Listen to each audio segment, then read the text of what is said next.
definitely. Okay. Probably like I'm in the 5. We're in Okay. 5. Awesome. All right, back. Faster to adapt, but we may start out with respite maybe for a year, and that takes some of those full-time pressures off. Yeah, yep, absolutely. Okay, awesome. Well, just a reminder, I need to make sure everybody signs in on the sign-in sheet. That's if there's 2 of you, make sure both of you sign in just at some point before the end of the evening. All right, so I want to start with a little exercise before we watch the video. You get to keep this, so feel free to make notes on it if you want. Come on in. We're good to go. Is it not picking up? Mic check. Good. How's this? Yeah. Now if I put it down, is it okay? I just turned the volume way up. I think so. Okay. All right, we'll give that a try. Thank you. Can I get from you guys name? Do you have any kids in the home now? And what are you guys looking for, like age-wise for fostering? Lewis, Melissa, and Ryan. Okay. No kids. Okay. 3 and under. Okay. 2 and under. All right. Awesome. Okay. So I want to start with a little exercise here. Normally I have small class and I split you into 2 groups, but I think we're going to split into more groups than that tonight. So we can split off into 4 groups. So maybe a section over here. I want you guys to, because we're going to discuss with your groups and then discuss with the class. Remember doing this in high school, and some people love it and some people hate it. Okay, so you guys, here's your scenario. You get a call, or you're at work and you get a call, and whether the neighborhood's on fire, there's some sort of emergency, you cannot go back home. The bus picks you up from work and you're taken straight to a bunch of people's houses that you're going to stay at. They're housing you, and your situation is unknown. So you just go straight from work into this unknown environment. You have no time to go home or to get any of your stuff or any of that. So what you guys are discussing is, how are you feeling, first of all? What's going through your mind right now? What are the people and the things that you're wishing you had time to check on, get from home? Like, what are those things that you're wishing you had time to go back for? So I want you guys to discuss that group, or that scenario, and maybe you 4 can do that scenario as well. And then the rest of you guys just split into 2 groups, and your scenario is you're woken up in the middle of the night by a police officer. He gives you a trash bag and you have 5 minutes to grab whatever you can, and you got to get out the house because same thing, the neighborhood's on fire and you got to get out. So what are how are you feeling? We have more chairs up here. Yeah. What are you feeling, and what are the things that you are grabbing to put in that trash bag? It has to be able to fit in the trash bag. So, any questions? You guys get what you're talking about? No, you're totally fine. Feel free to jump in with any group.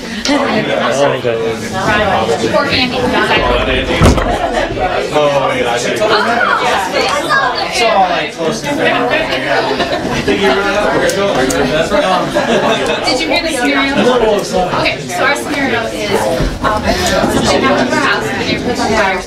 We get it. So we're at work and then we're picked up on the bus. Stranger's house that's taking us in. Discuss how we feel, what other things we wish we would have, that we could do. What do we wish we could have? What do we wish who we wish could provide? Or who we worry about? We're at work and then we get told that so our neighborhood's burned down, we can't go home. We get picked up and taken to somebody's house. So what do we wish we could have? Who do we wish we could That thing. Maybe even talk to? What are we worried about that? Although these days we print out all the What was your out of control. Yeah, like you have no control. I go first. I like totally.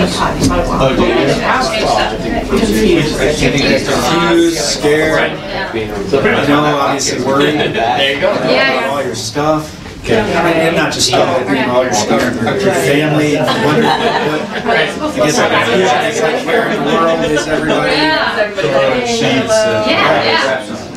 Yeah, just that chaos and not knowing would be the scariest piece. Okay, so people just like, you'll lose it forever. Just like those like moments was like never replaced, not like the city like the picture I guess of it's the not super priority, family but it's true. when we were in Zion. I was gonna say, okay.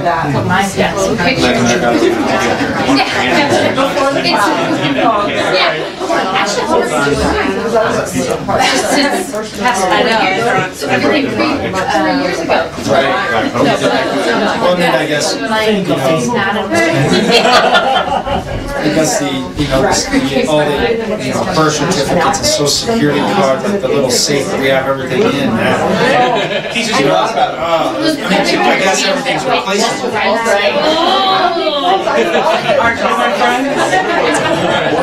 Oh yeah, those guys. Maybe your kids are used to being like, they go to a hospital, and that's like the easy thing to do because it's last minute. So now it's like upsetting your stomach or giving them headaches. It's probably hard to sweat. Yes, totally. You probably have to have an emergency like kid stuff in the pantry. Those are just simple questions. Yeah. What am I going to wear tomorrow? How am I going to brush my teeth? How am I? Your food has a good Yes. Good pillow. First get there, what's your favorite thing? I guess worried about our kids. It feels like what's your favorite food? Yeah. Are your friends and neighbors okay? I mean, Is your wife Is your wife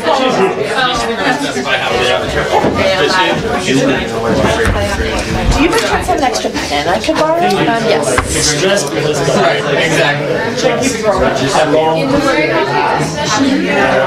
not going to get along with these people. So it's very tight for seeing them too. I'm making work tomorrow now.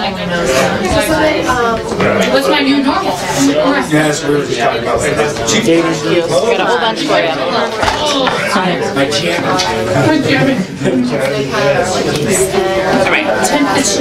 Yes. Next thing you know, I'm in Boulder, and Big Target is so out of this.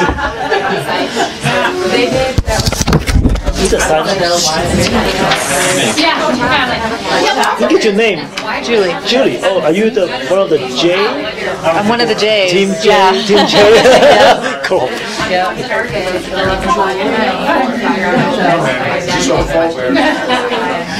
All right, so let's come back together. We'll start with you guys over here. So you guys were bused from work, right? You had a chance to go home. And so first of all, how are you feeling? And what is that stuff you're thinking about at home that you wish you could go back to? Anybody from the group wants to share? Well, so I personally, I would be angry just because not having control over that situation. Sure, absolutely. You know, things we talked about, just the creature comforts of whether it's a cup of coffee or your favorite cereal or, you know, whatever. The things you're used to. The things you're used to. Pillow came up, like sleeping with your favorite pillow. Yep. Anything to add? No. No? All right. And you guys were Same scenario. Okay. What were your thoughts? How are you feeling? What are you thinking about? Scared, confused, worried about your stuff, worried about your friends, that neighborhood. How you're going to go along with people that you were just locked down with? And then the same stuff they were saying, your toothbrush, your pillow, you know, wow, what am I going to wear to school tomorrow or work tomorrow or, you know, those kind of things, just little things. Yeah, you know? Absolutely. Okay, what about the groups who had 5 minutes in a trash bag? What are you thinking about? How are you feeling? And what did you stick in that trash bag? You guys want to start back there? Sure, whatever. That group. We said external hard drive. Yes. iPhone, charger. Yeah, phone charger. Anything like specifically sentimental to the children? Yeah, like Okay. a special blanket.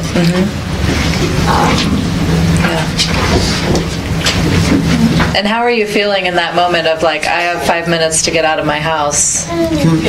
Yeah, a lot of anxiousness. Yeah, very anxious. Yeah. And anything else? There was another group who talked about that, or did you all discuss it together? Talking about we have an important door, so. Social security cards. Yeah. Medicine. Yep, medicine. Yeah, absolutely. Okay. Awesome. Good job, guys. As I'm sure you guessed, these are scenarios that some of our kids go through all the time. You know, you have the group of kids who gets picked up from school and they don't have an opportunity to go back home. And so they're feeling anxious, they're feeling angry, they're feeling very uncertain. And we're processing all these emotions through our being adults, right? And imagine being a traumatized 6-year-old or 8-year-old or 14-year-old in this scenario. And then there's also those groups of kids who get picked up from their home and they come with nothing but a trash bag. And what can you not fit in that trash bag? Like maybe your pet, you know, your neighbor next door that you play with all the time and you don't know if you're going to see them anymore. Like for a kid, these things are a big deal. And so I think it's important for us to start thinking in their shoes, right? Because we can better understand people. We have more grace and compassion on people when we step outside of ourselves and kind of engage with their situation a little bit. So are those kids thinking about how grateful they are that you took them in? You know? Are they thinking about how badly they want to start bonding with you in a really healthy way? You know? You can get to all those points, but it's just not the number one thing going on in their mind when they enter your home. So that's just to get us thinking a little bit. We are going to watch a video. The video is about 25 minutes because I can say all these things, but these guys already said all these things, so we might as well watch them say it. The video is about 25 minutes, and then we will take a short break and dive into some more content. And feel free to get more pizza. Get up anytime you need.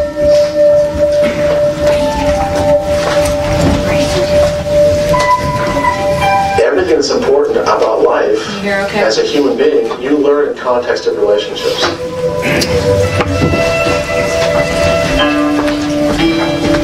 We need somebody that we can trust, that we can hold on to, who walks with us hand in hand through the whole deal. Brain research gives us the new lens in which to begin to look at children's behavior and the meaning of their behavior in a completely different way. They found that if you took a little rat pup and you held it, the human being held it for a very brief period of time, which was stressful to the rat, and put the rat pup back in the litter with the mother, let the rat grow up, and then looked at its brain, it was different than animals that hadn't been handled. Early in life, many of these connections in the brain, what are called synapses, develop based on genetics, but also based on how experiences occur. And then throughout childhood, the changes in the brain that occur in an interaction between genes and the experiences kids have.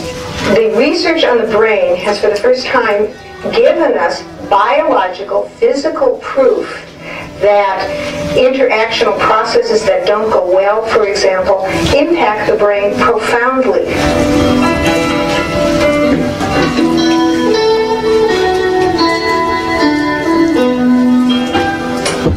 If the brainstem, for whatever reason, has some insult during development, it could be alcohol exposure in utero, it could be cigarette smoking, it could be prenatal exposure to drug, or it could be significant distress in the caregiver. For whatever reason, if the brainstem is poorly organized and overreactive and dysynchronous, the baby's born, and very often they will have what we call a state regulation problem.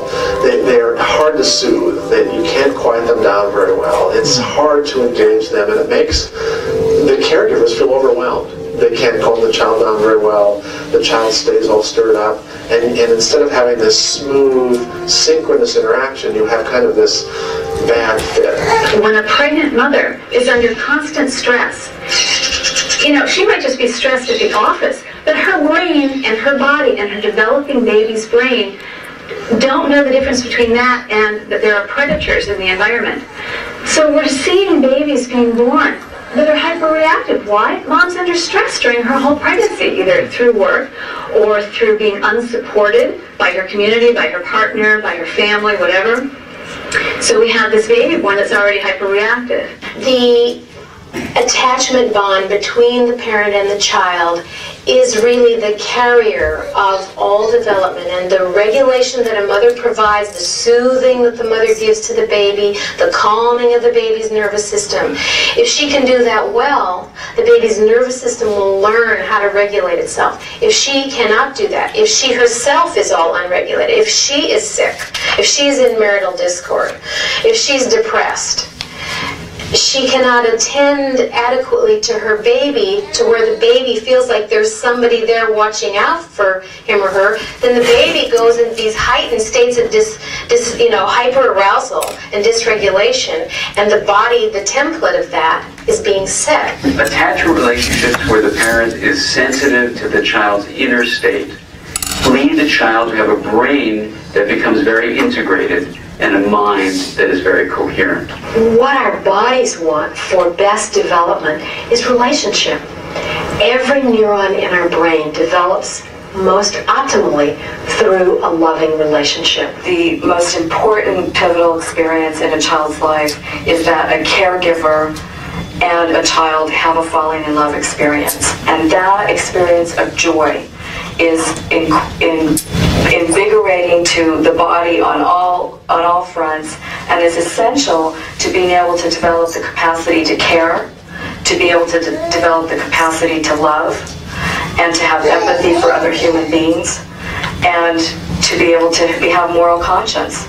Relationships are the absolute heart of humanity, and we are neurobiologically designed to be in relationships. We are neurobiologically designed to be able to read and respond to other people, and we're neurobiologically designed to reach out and seek relationships with other people. And when we have these opportunities to form healthy relationships with family, with neighbors, with coworkers, with members of the community, we're healthy. And when we don't have those opportunities, we literally are physiologically at risk.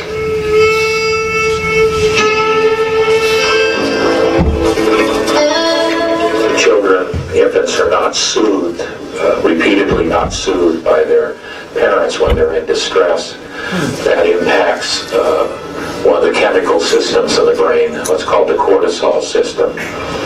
And cortisol is a natural neurohormone for calming arousal down, calming distress down.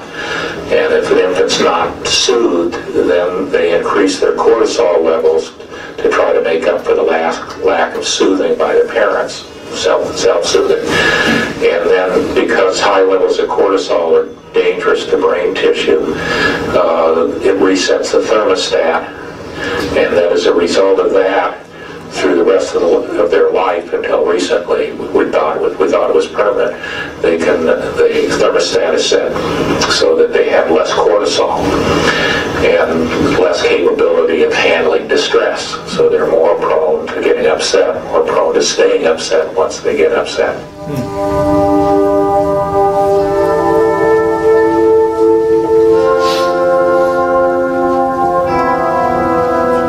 If parents are not providing sensitive caregiving, where they're not tuned into the internal state of the child, then you have various kinds of difficulties that can arise. Developmental trauma, including neglect, has as high an impact over the lifespan as a single incident trauma. Developmental trauma or ambient trauma is trauma that's just everyday life. It's in the neighborhood, it's in the household. It is at times very confusing to the adult world the way children respond to traumatic events, and it's very easy for adults to dismiss the profound impact that a traumatic event can have on a child, because very often they will do most things pretty well. There's a strong sense that children are there to manipulate us and to be willfully disobedient. And instead of really understanding the child from the child's point of view, I think we've imposed something from the outside, almost adult characteristics onto children. One of the single most important understandings that parents can have is to realize that trauma creates fear in children, and anger has an underlying element of fear. And so instead of focusing just on the anger, we can address the fear in children and calm and soothe the fear that will make the anger go away, rather than just focusing on the anger. Children who have experienced some type of trauma often have symptoms of ADD. These difficult behaviors are really stress responses, and it's up to us to figure out what is causing these stress responses. And there's several different pathways that they can show us that they're distressed. The first stress response is a hypersensitive, hyperreactive stress response, and these infants cry a lot, are inconsolable. When they become toddlers, they may go into rapid temper tantrums and be very volatile.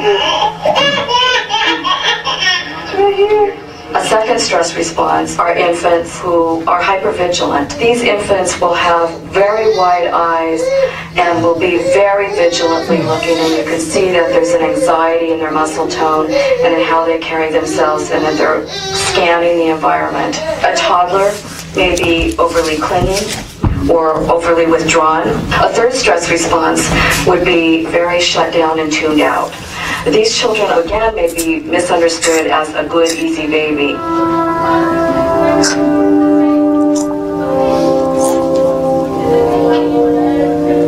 There are equal number of children who are too good, too quiet, withdrawn, who demonstrate the cool side, the shutdown, the frozen side of trauma. Most teachers, most educators at this point still don't recognize those kids, and they often become as problematic or more problematic than the more obviously upset kid.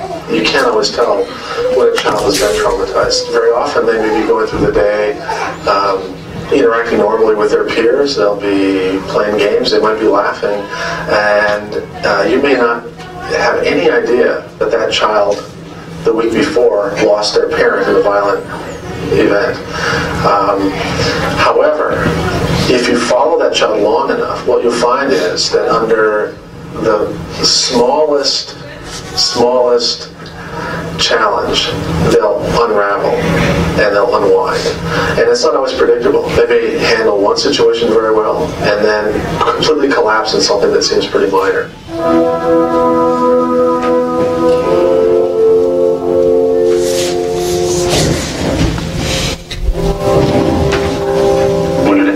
Figure is the source of terror.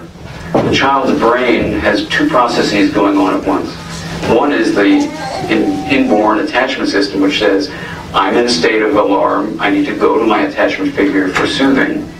But if that attachment figure is the source of the distress, and I don't just mean being upset and get ice cream before dinner, I mean terror, then what happens is the child will then strike another track in the child's brain will state, do not go toward that figure. That's the cause of your distress. Parents are unaware of how that they can traumatize their infants or their toddlers, and then they're unaware of what their children's signals mean. People who are traumatized are stressed, and the stress doesn't go away. The symptoms don't go away. They persist in one way or another, either as a psychological problem or as a learning problem or as perhaps a physical problem in the body.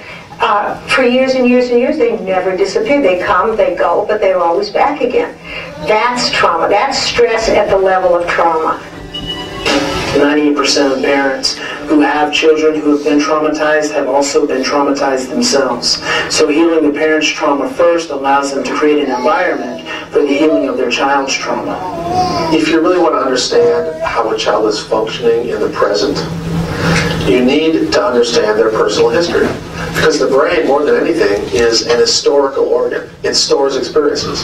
So if you understand the personal experiences of the child, you will understand a lot about how different systems in the brain are organized. We look at the whole person, we look at their whole history, and we look at their development. We look at what's happened in their body, in their life, in their social structure. We look at all the aspects of their life, and and then we determine where to go from there. One of the most important factors in a good developmental history is getting some understanding and some insights about the child-rearing beliefs and practices of their caregiver, which you can usually get by asking them about their family and the way they were raised. We have to work with parents who can feel good enough about themselves so that they can allow their children to feel good enough, and there won't be the kind of abuse. It is essential to treat the entire family when healing trauma in children. Without healing the trauma of the family and creating awareness for the family, you can't heal the child. It's a parent's own self-understanding that is so crucial for the quality of the relationship with the child.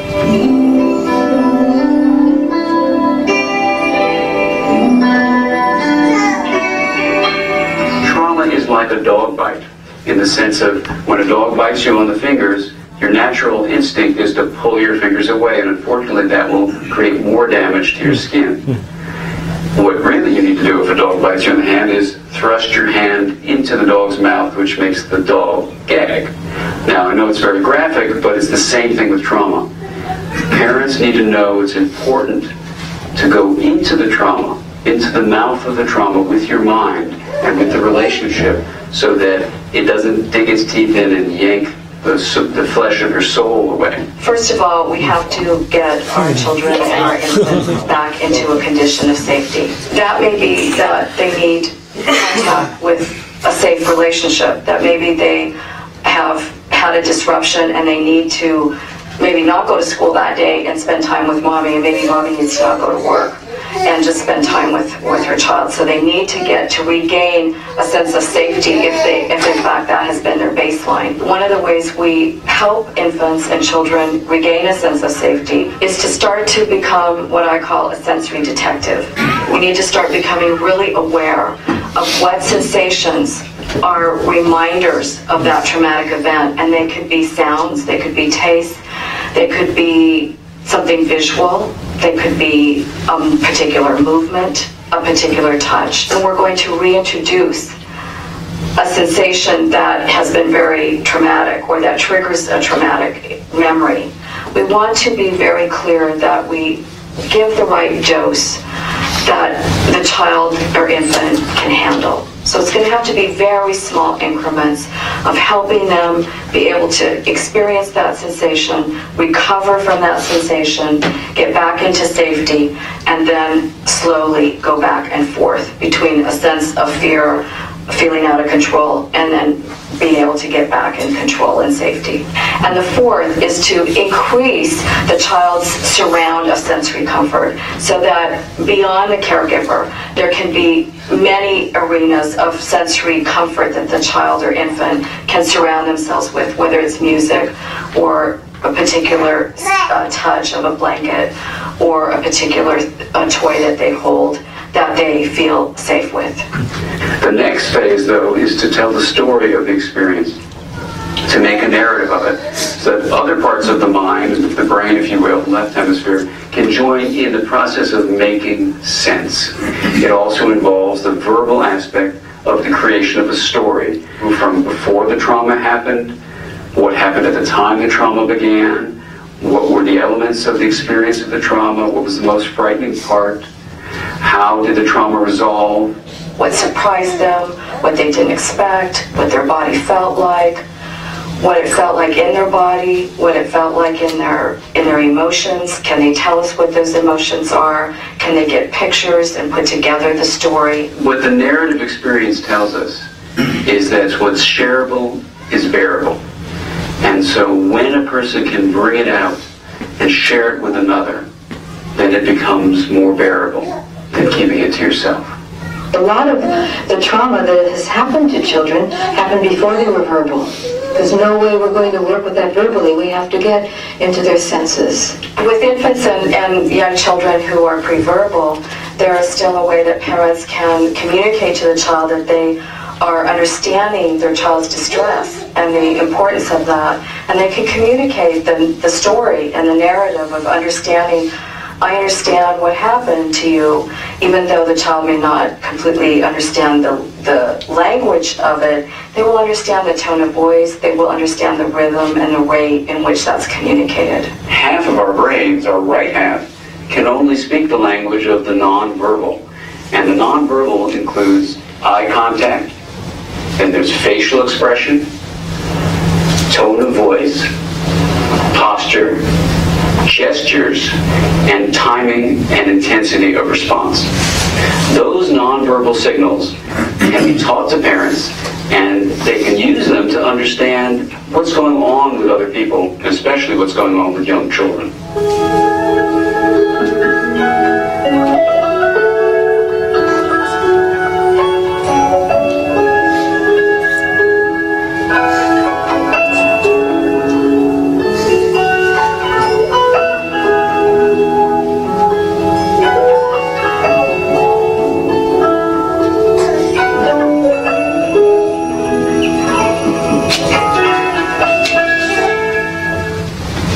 Childhood trauma changes the biology of the brain.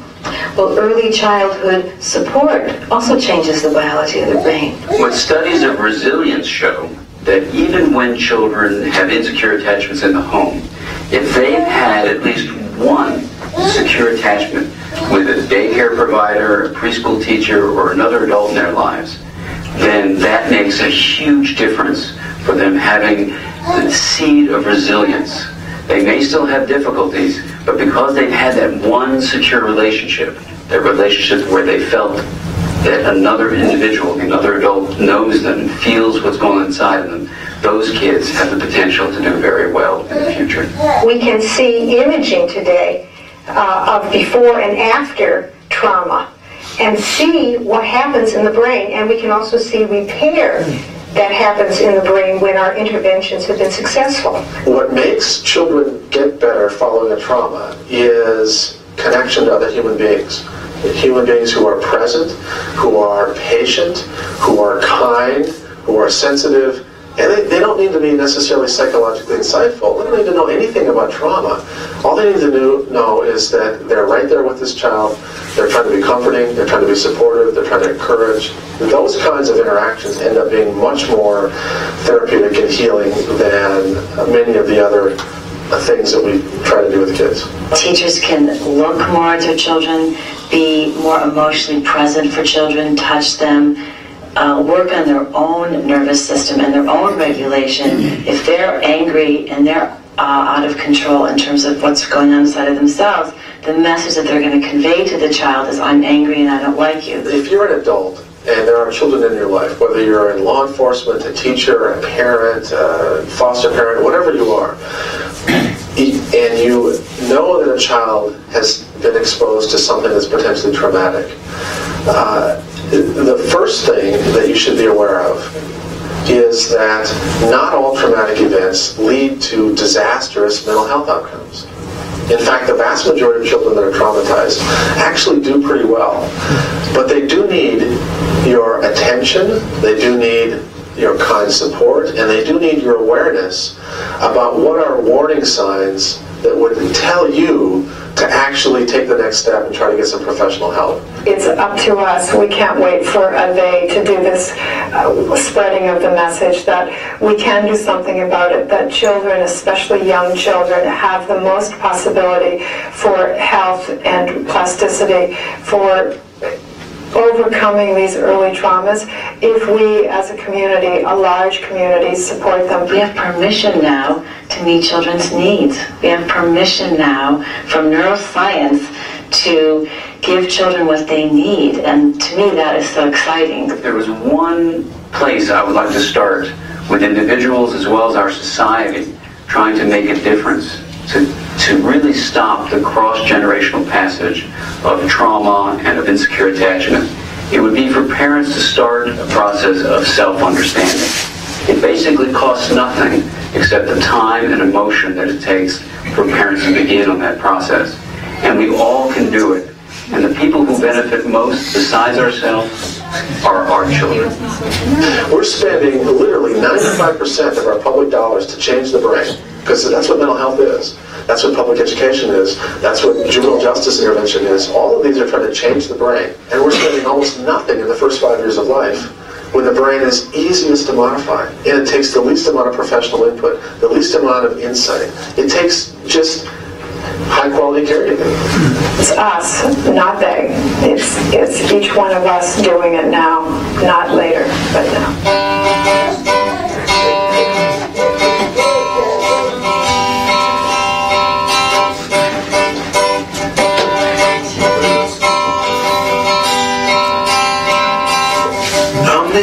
Certain place where young lads try to help each other.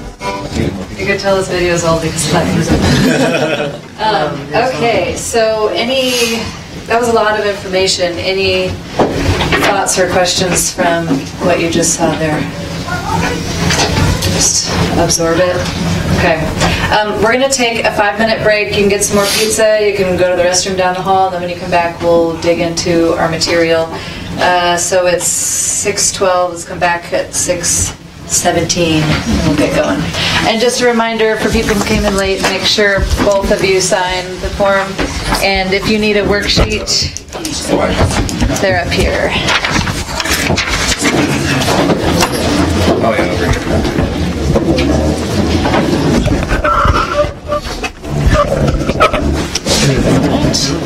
Thank you.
We do, yeah. You want to put it down in the order sheet?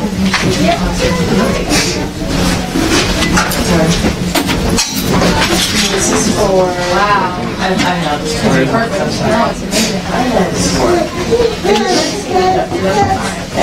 Oh, good. Okay. Yeah, okay, wait. Is this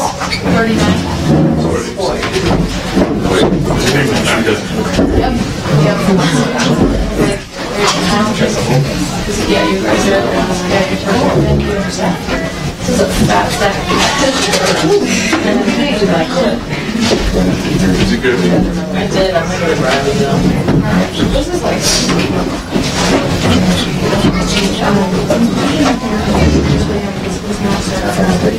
We're waiting. I think you're actually pretty close to next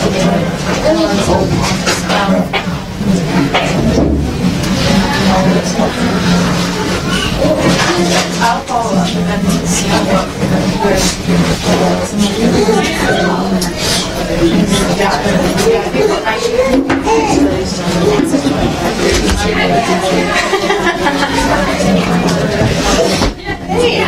Good catch. Good catch. I was just trying to mess with you. I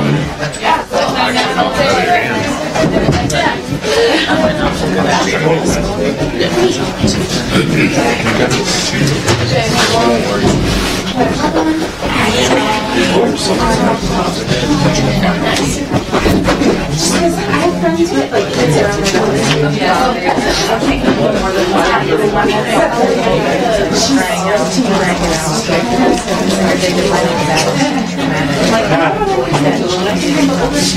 What's he got there?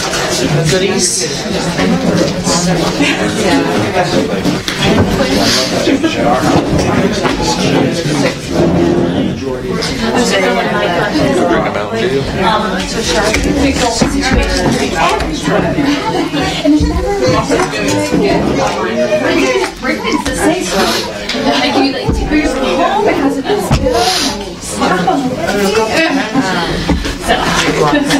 He gave me the look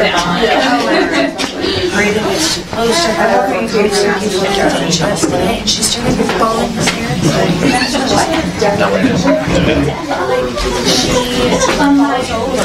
She's trying to walk. She's learning how to crawl. Now you can. She falls over all the time. I've never actually done sunny in the college. I just saw it. I was like, no, downstairs. Okay, we can go ahead and get started.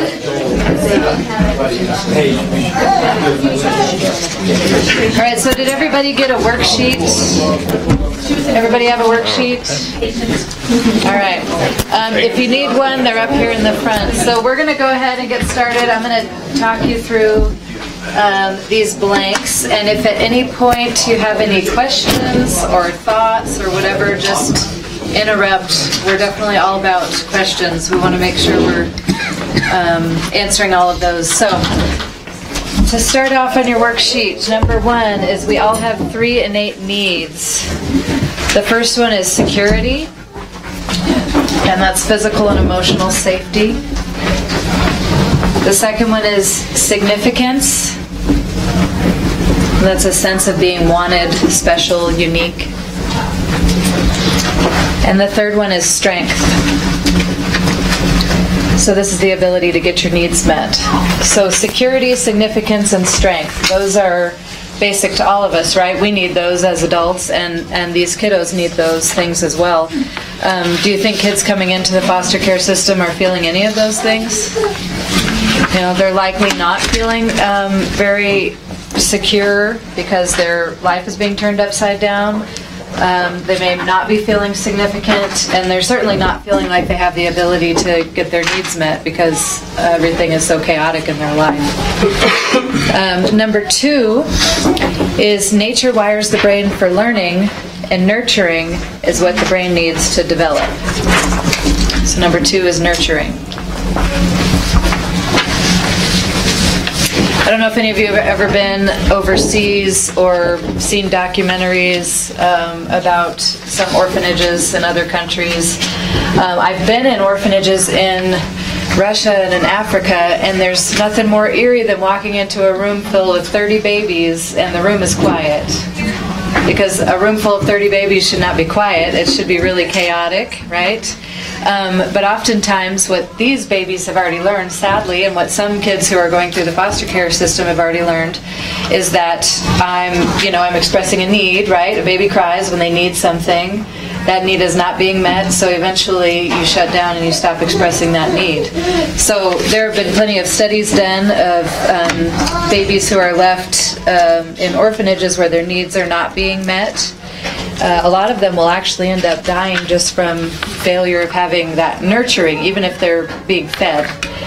Studies have shown that 1/3 of babies in orphanage end up dying, and half of the surviving ones end up having some sort of mental health issue.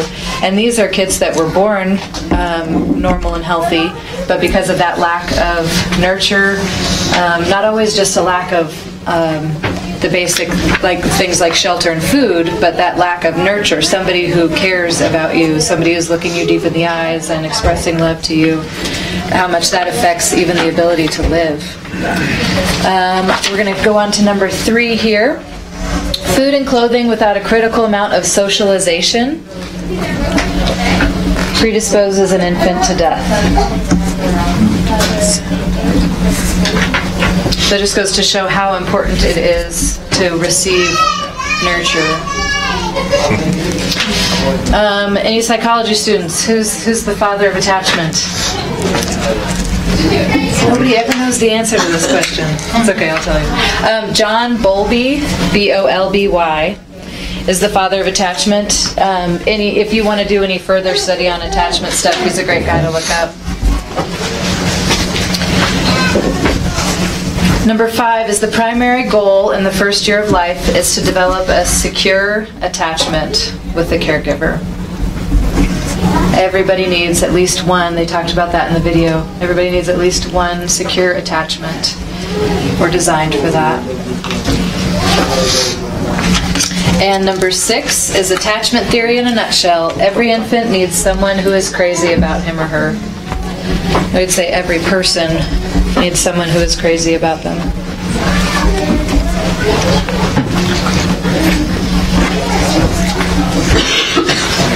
Number 7, healthy attachment is the springboard or foundation for all other development.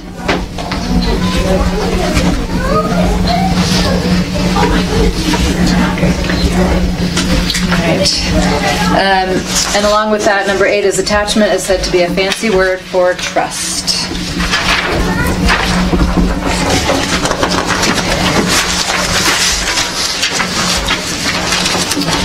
Okay.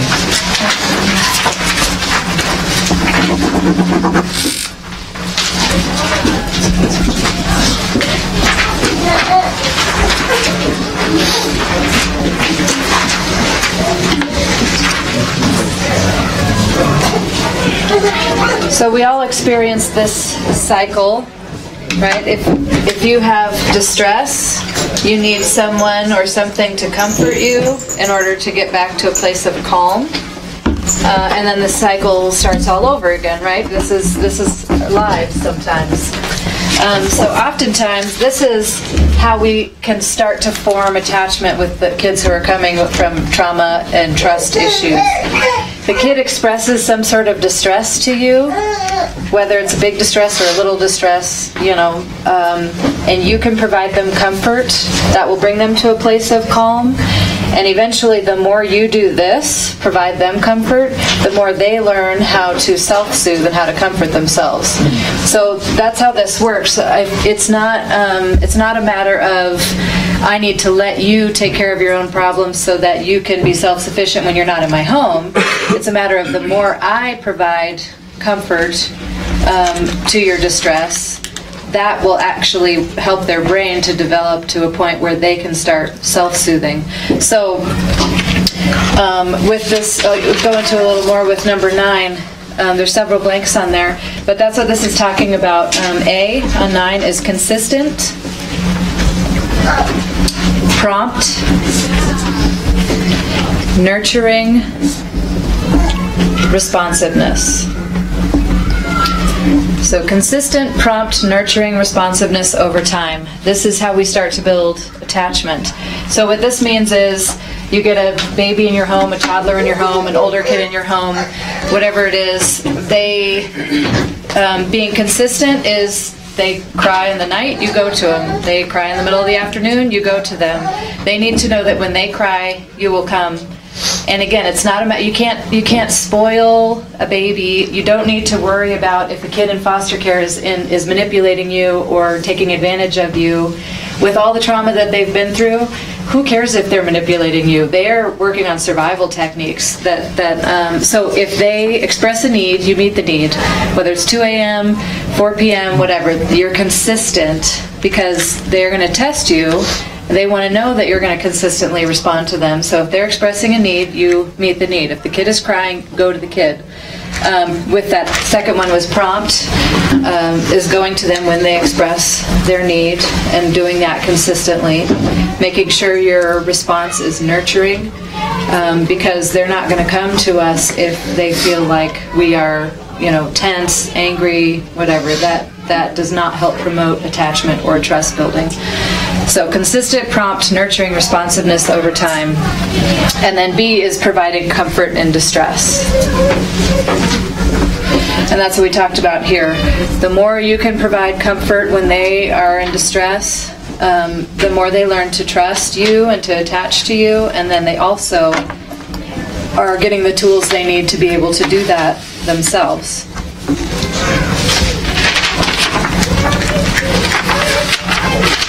So just having someone there to soothe and comfort is a huge deal, because otherwise, we start either shutting down and we stop expressing our needs, or we just give up. Infants especially, if they're left screaming, they're burning precious little calories that they can't afford to burn.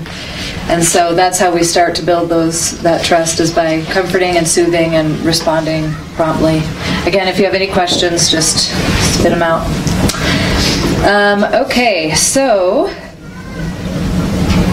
another thing that helps with this cycle of forming attachment is allowing the kids in our home to feel and experience what they're feeling and experiencing, and not trying to talk them out of that. So, for example, when, like I said before, I have 4 kids, 2 adopted and 2 biological. It's actually my biological son, who is 6 years old. God blessed him with ginormous emotions. And so he has a big emotion about everything that happens in his life. And sometimes that's a really big emotion, like he sees me after school and runs into my arms like he hasn't seen me in 10 years, and that's a really fun emotion. And then there's the emotion of, I can't find the remote control, and it's waterworks, because that's the hardest thing that could ever possibly happen to you in your life. Well, my first reaction when a kid makes a really big deal out of something that is not a big deal is to shut down that reaction, right? Like losing the remote control or dropping your stuffed animal off the bunk bed is not deserving of, buckets of tears. Suck it up. But what I learned very quickly with my son is that when I give him permission to feel what he is feeling, he can move through that a lot quicker. That's true of us as well, right? So if he's feeling upset about something, and I go to him and I say, I'm so sorry, buddy, that you're feeling sad because such and such happened. And he can cry about it, he can give me a hug or whatever, and then he bounces back up and goes on with life.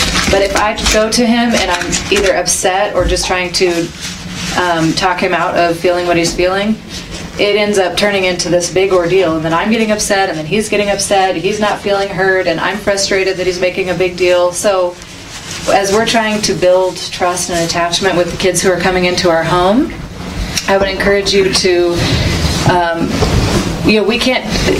allow them the permission to feel what they are feeling, even if it seems like they're making a big deal out of something that's not a big deal. I can't tell you not to be sad about something, right? I can't tell you not to feel emotional about something. I can't logic that away from you. And so when we give them a safe place to feel what they're feeling, they're able to work through that faster. Okay, let's go on. I gave you B for 9, right? Mm-hmm. Okay. Number 10 is attachment. Question. Yes, sir. So I agree 1,000% with the idea that we can't tell people what they should or should not feel. But I'm having a hard time kind of processing anything through the back end of that. So for instance, the thing that comes to mind is anger. So totally understandable for a kid to get angry about a million different things, right? But it's the response to that emotion that it's like, because I feel like there should be guidance or...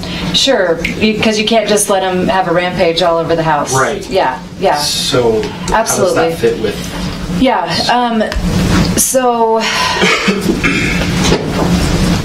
so your question is, how do we deal with anger issues, or? I think could broaden it to coaching a healthy response to the felt emotion. Yeah, okay. Yeah, because we don't have to, by any means, just acknowledge the emotion that they're, and then say, and have at it, like, you're pissed off, and go ahead and throw everything in the house. Like, that's not an okay response. But I think it's more cautioning against responding with anger, because when we can come at it calm, it helps de-escalate them. But yes, by all means, there needs to be structure, there needs to be security, there needs to be safety. Everybody else in the home needs to be feeling those things too. That's why we you know, that's why you guys are going through everything that you have to go through in order to become licensed as foster parents, is because there's just a certain amount of training that's required to be able to interact with these kids. So it doesn't, I would say letting kids feel what they feel does not mean that we have to, or that they're allowed to go on a rampage. But maybe when a kid is upset, we need to make sure they're in a safe place to be able to work it out, and then come back and re-engage and talk about how we could change that next time, what are steps we could put into place. But us staying calm will help de-escalate that quite a bit. Do you have a question? I was kind of piggybacking off him, because I kind of agreed with what he was saying, because I think that not just with anger, but if you have a child, and I understand completely, it's like teaching somebody not to be hungry. If you're hungry, you're hungry. Right. But if in your situation, the scenario you give, if my daughter is freaking out about something small and she's crying and upset, I don't allow that, just because I don't want to teach my daughter, yeah, I understand you're upset, you need to have those emotions, you need to be able to get those emotions out. Yeah. But it's also, if you're allowing a child to continually just cry because they're upset, you're never going to learn from that mistake, or they're not going to learn, like, no, you're not going to cry about that, you're going to toughen up, you're going to... Let me give a different example than that I usually share later, but it's appropriate to do it now. One thing I think that gets foggy sometimes is there is a ginormous difference between kids who are biologically ours, that we have had since birth, and who know the safety and structure and love of our home, and kids who come to us through foster care or adoption, just because, like the video said, there is trauma rewires the brain. And so there's stuff that feels counterintuitive in ways that you parent kids that come from trauma, and every single kid who is not growing up in their biological home has experienced trauma. And that's really important to remember too. It doesn't matter if you go to the hospital and pick up a baby the day after they were born, they are still experiencing trauma. They have still experienced trauma.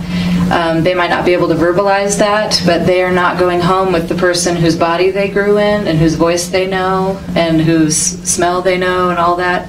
You're no different than the nurse at the hospital or the doctor who delivered them. So they've all experienced trauma. So I'll give you a story that relates to the emotional outburst. Like I said, when we adopted our older two kids, they were 6 and 2 at the time.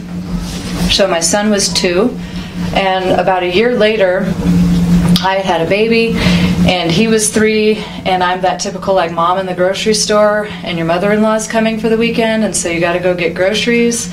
Well, my 3-year-old son decided to throw a massive fit because he wanted something, right? That candy bar or whatever, and I refused him the candy bar because of his behavior. I was thinking, I'm not going to give in to this behavior, because then every time we go to the grocery store, you're going to throw a fit until you get a candy bar, which felt, so I took the humiliation of that moment. Like, this was bad tantrum. The whole grocery store could hear it. A lady even gave me a gift card when I was checking out. Like, it was that bad.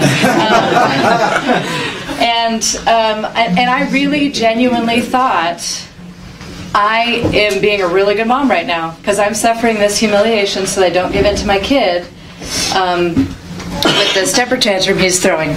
Now I can fast forward years later. My son is 9 now, and I have a better idea of what was going on in that moment. So in my 3-year-old son's mind, again, he's only been with me for a year at that time. He does not have memories of life before me, but there's hardwired trauma in his brain. And so he, in his mind, if I'm him, he just watched me for the last hour take whatever I want off the shelf. You know, he doesn't know I have a plan. He doesn't know I have recipes. He doesn't know I'm on a budget. In his mind, I just took whatever I wanted off the shelves for the last hour. And now he sees something that he wants. Now it's a candy bar. And so in my mind, I'm like, that's not a real need. You don't need a candy bar. And so, but in his mind, he's thinking, I have a need. I told her my need. She's refusing me my need. I cannot trust her to take care of my needs. We had only been, like I said, we had only been together for a year, and that moment, I think, was it was a setback in our relationship, because I was thinking about it from the perspective of, I'm your mom, you're my son, you will not treat me like this, I will not give in to your manipulation, and I'm not going to give you this candy bar. And he was thinking, she takes whatever she wants, and I told her what I need, and I made it very clear, she refused my need, I cannot trust her to take care of my needs. Now, same scenario were that to happen today with my 9-year-old son, who's been with me for almost 7.5 years, and we have a very established attachment. He threw a fit in the grocery store, there's no way I'm giving him the candy bar. Like, there is moments, we have to remember, like, there are moments when kids who come from trauma where we have to do things that feel counterintuitive in order to build that attachment relationship and in order to build that trust. But that doesn't mean it's forever. You know, if I could rewind and go back in time, I would give my 3-year-old son the candy bar because I needed to revert to what he was thinking and expressing in that moment. I talked about this later on, is that was a perceived need on his part. So I'm looking at it and logicking it away of a candy bar is not a need. We're going to go home in an hour and have dinner. But from his mind, it was a need, right? I'm hungry, that looks good, I need it, and I violated that request. Does that make sense? Do you have questions about that? And again, it doesn't mean forever. It means we're in a process of establishing a bond, and then later on in life, like I said, 7 years later, if he were to throw that, trick in a grocery store, I'd be like, So even if he did throw that trick, like if you're biological with children who have that relationship with you, I would still sense that, okay, they're upset and you acknowledge that, but then you explain to them your point of view, like, hey, yeah, the older they get, the easier it is to do. Well, yeah, right. Yeah. Like, we're going to eat in another hour, so you don't need that. The stuff that I got is because of what I'm going to make for dinner tonight or something, so that they don't just get a no, right, but rather an understanding, because they are in your mind. Yeah, and by all means, if the kid, depending on the age of the kid, we can spend more time giving them our perspective so that they're not just making assumptions, and then giving them an opportunity to share their perspective so we're not just making assumptions on them. So does that help a little bit? Does anybody have any other questions about that? Can I just throw in my 2 cents? Yeah, absolutely. So the kids that I babysit, well, the one of 2 that talks, and my own son that talks, he's almost 6. Kind of the rule in our house is, like, the 6-year-old is also very, very emotional. So when he's starting to have a meltdown over losing the Roku remote, I'll tell him, this really isn't something that warrants getting so upset. How can you fix it? If he's still not willing to do anything about it, you may have this emotion and you may act this way, but you can do it in your room where you're not disturbing the rest of us. Yeah, so absolutely. I just my 2 cents, my idea on let them have their emotion. Obviously, he's not going to his room and destroying it. Usually he pulls it together so he doesn't have to go to his room. And I'm sure that it would be the same for fostering. Yeah, absolutely. And I've said those things before of like, you are welcome to cry, but I'm going to need you to do it. Yeah, go ahead. When a child who's experienced trauma, and they tend to be older because we are 5 to 12, as bizarre as it sounds, my mom gave me a punching bag for Christmas. It's like just one of those inflatable ones. Is it okay to teach them, here, this is specifically for when you're angry, put it in the middle of the floor, make sure nobody's around, and you can just go to town? Is that an okay way to just, you're frustrated, get your pillow, or, grab the punching dinosaur? Punch your pillow, not your brother. Yeah. I mean, I think so. It might depend on the kid, because if the kid has a lot of aggression, that might be a really great way for them to get some of it out, but we also have to be careful about making sure that's not transferred over to, a way of like over to other people. Like, this is what I do when I'm upset. But when you have specific kids in your home and you get to know the needs and characteristics of those kids, we have, great support staff to be able to bounce off those kind of ideas with, because you'll all be assigned a home supervisor, and you could talk through those things. But yeah, for some kids and for many adults, I think that, that's fine. Anything else? All right. We did 10. Did we do 10? No. Okay. Attachment trauma occurs when the person who is supposed to be the source of comfort becomes the source of distress. And they talked about that a little bit in the video as well. That how hard it is for a kid's brain to figure out, why is it that this person I want to go to for comfort is the person who's causing my distress. That's what happens with foster kids who are coming from abusive homes, right? Is that the people who are supposed to be taking care of them are not. And that's hard for them to wrap their minds around. And so when you think about it in those terms as well, you guys know where your hearts are at, why you're wanting to become foster parents, why you're going through this process, right? And so you know that you're safe, that you're stable, that you're loving, that you're going to be those things for these kids. But in these kids' minds, I like to say, if the people who are biologically hardwired to take care of me could not do that for whatever reason, then why should I trust you to do that? Right?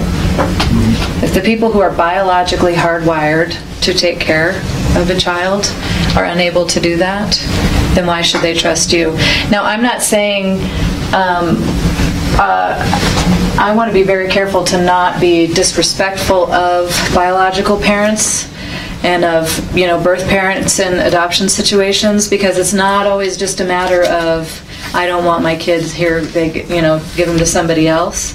But no matter what the circumstances are, whether this was a thought-out plan, like a lot of open adoptions are, or whether this was an extreme abuse and neglect case, from the child's perspective, there is a message in their brain that's running saying, if the people who were biologically hardwired to take care of me could not, why should I trust you to do that? And so that's just another reminder that their attachment and trust is so important for their healing, and they're coming to you with walls up, because why should they trust you?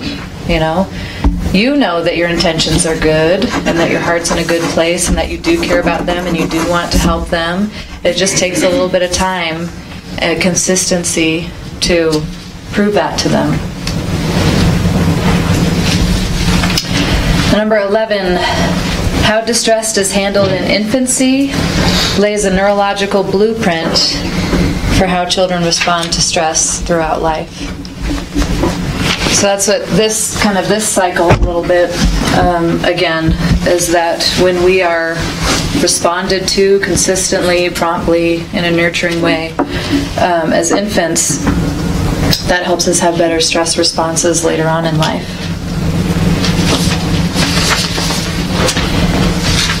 All right. Number 12, attachment healing occurs in the context of loving, nurturing relationships.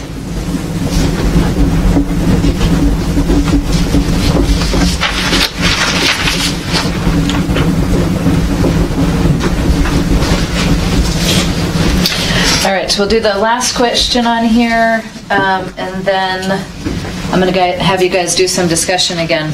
So what are three things you can do to promote attachment? A is meet the need under the behavior. And we talked about that a little bit. Sometimes when a child is expressing anger, most likely the need underneath it is the feeling underneath that anger is there's some sort of fear. And it feels too vulnerable to express fear, and so it's easier to lash out in anger. So A, meet the need under the behavior. Figure out what's going on underneath the behavior instead of just looking at the behavior. I think Ross is the one who says, if you try to discipline trauma, it's like putting gasoline on a fire, right? It does not work. So if a kid is acting out because of trauma, disciplining that behavior is not going to help the situation at all. And that doesn't mean you get the run of the house and do whatever the heck you want. It just means we have to be very careful with how we respond to kids who are acting out, because we have to figure out what's going on underneath it. Let's say a kid is pretending to be sick, they don't want to go to school, or they're, lying about something or whatever. We could just think, you're manipulating me, you're lying about this, you're not really sick, get your butt out of bed and go to school. But again, we have to realize that parenting traumatized children is counterintuitive. What's going on underneath that behavior? Why don't they want to go to school? Do they have... They got picked up by some stranger. Yeah. There could be trauma memories associated with school. They could have a teacher who looks like their uncle who sexually abused them. There could be kids at school who are bullying them. Like, instead of just getting mad at them for manipulating and lying and trying to get out of going to school, find out why, what's going on underneath. B on 13 is avoid power struggles. Nobody wins. Avoid power struggles. And then C is catch them doing well. Find lots of ways and excuses to catch them, to encourage them, to say good job, to just point out things that they're doing really well. That helps so much with attachment and bonding as well. Catch them doing good things and point it out. Hey buddy, I appreciate how you pushed in your chair after dinner. Thanks for bringing over your plate. Anything you can find goes a long way. All right, so maybe discuss with the people right next to you. What are some ways, so we're trying to build trust, right? Trust builds attachment. So what are some ways that we can offer kids in our home trust? So what are ways that we can offer them trust so that they will feel more like a part of the family? So discuss for a few minutes, and then we'll come back and hear responses.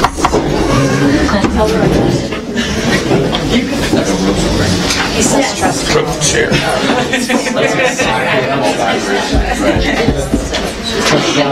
How they Give that again. Well, this sounds totally different. And I know that it's going to be a hard learning because we fall on the disciplinary and like our kids are allowed to like I said, if you want to act like that, go to your room and act like that. But I think it's helpful things here, like recognize that there was like a soul like hand off or something. Family that is trustworthy, that does have strength, that is consistent, that has built trust, like in there, follow through. Not just saying there's more room for You take your plate over, you can in certain situations where you're going to let things slide. And this is one of the things that I was thinking watching the videos like I don't even know what trauma was.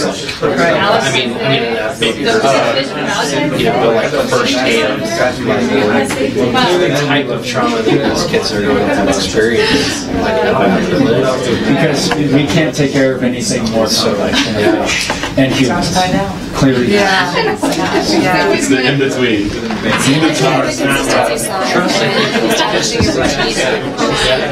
consistency side of having a routine, things become like familiar to them, so it's not like it's out of the ordinary, whether it be having strangers or family members around, you're trying to establish routines. That's why for kids, to put there's a sense of normalcy to what they're experiencing.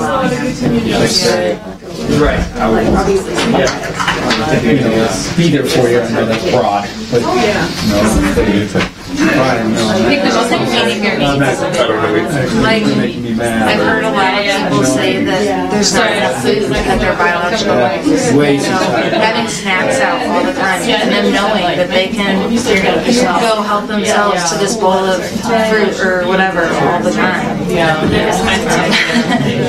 is going to go a long way. Just kind of training the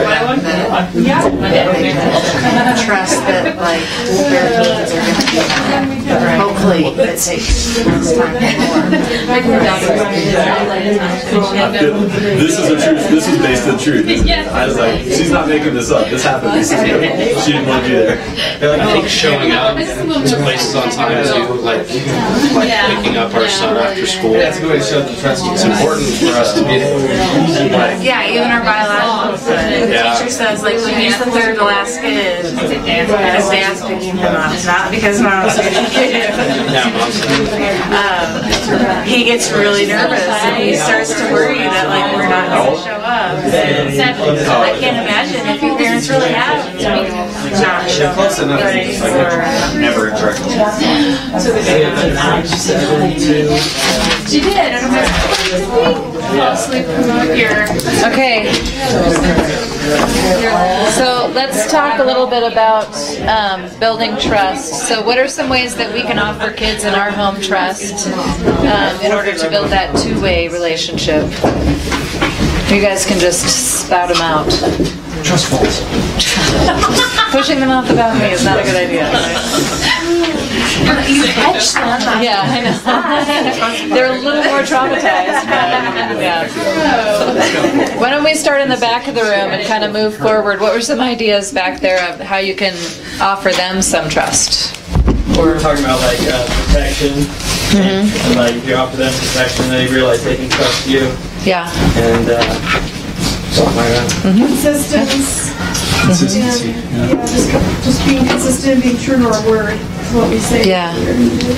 Yeah, absolutely. I said just being there.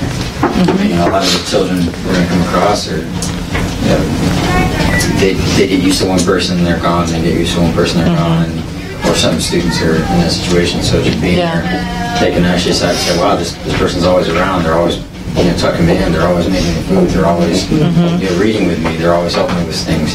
Yeah. That's going to build trust. Yeah, being present. Yeah, absolutely. If the kid's old enough, you could admit when you do something wrong. So be real vulnerable. So you're sorry. Yeah. That just gives them, I think, the ability to trust you, that you're really honest. Yeah, that's a great one. Being willing to apologize when you make a mistake or don't respond the right way or whatever, that is also just a good example for them to be able to see that it's okay. It's okay to make a mistake and to come back around and apologize.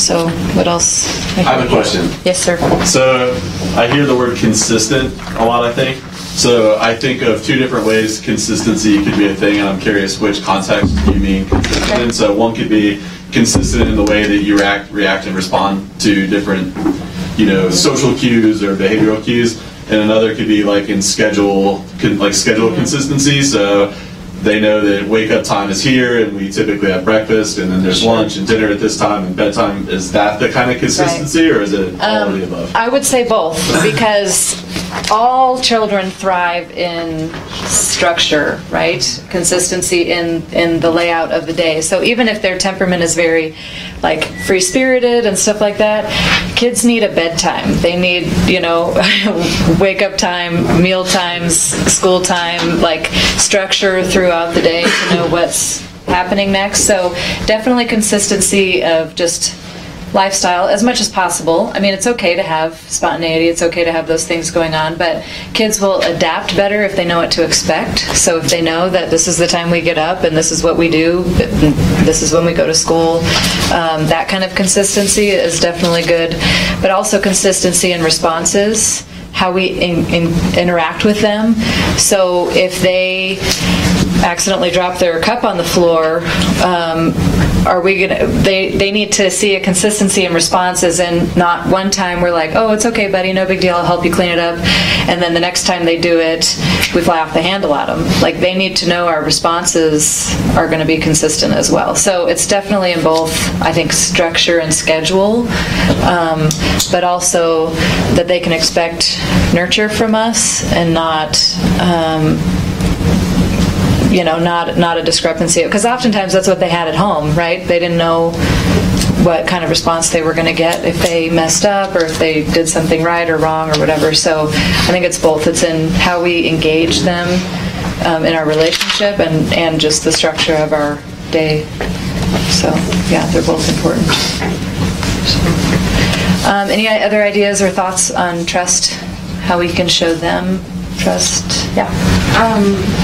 I don't know. I think maybe spending one-on-one time with them as, going out for ice cream once a month kind of like thing, and not necessarily pressuring them to talk, but like, I'm here if you ask them about school, about their teacher, homework, and just let them know that you're here to listen if they need you, if they want to talk to you, that you're there and available.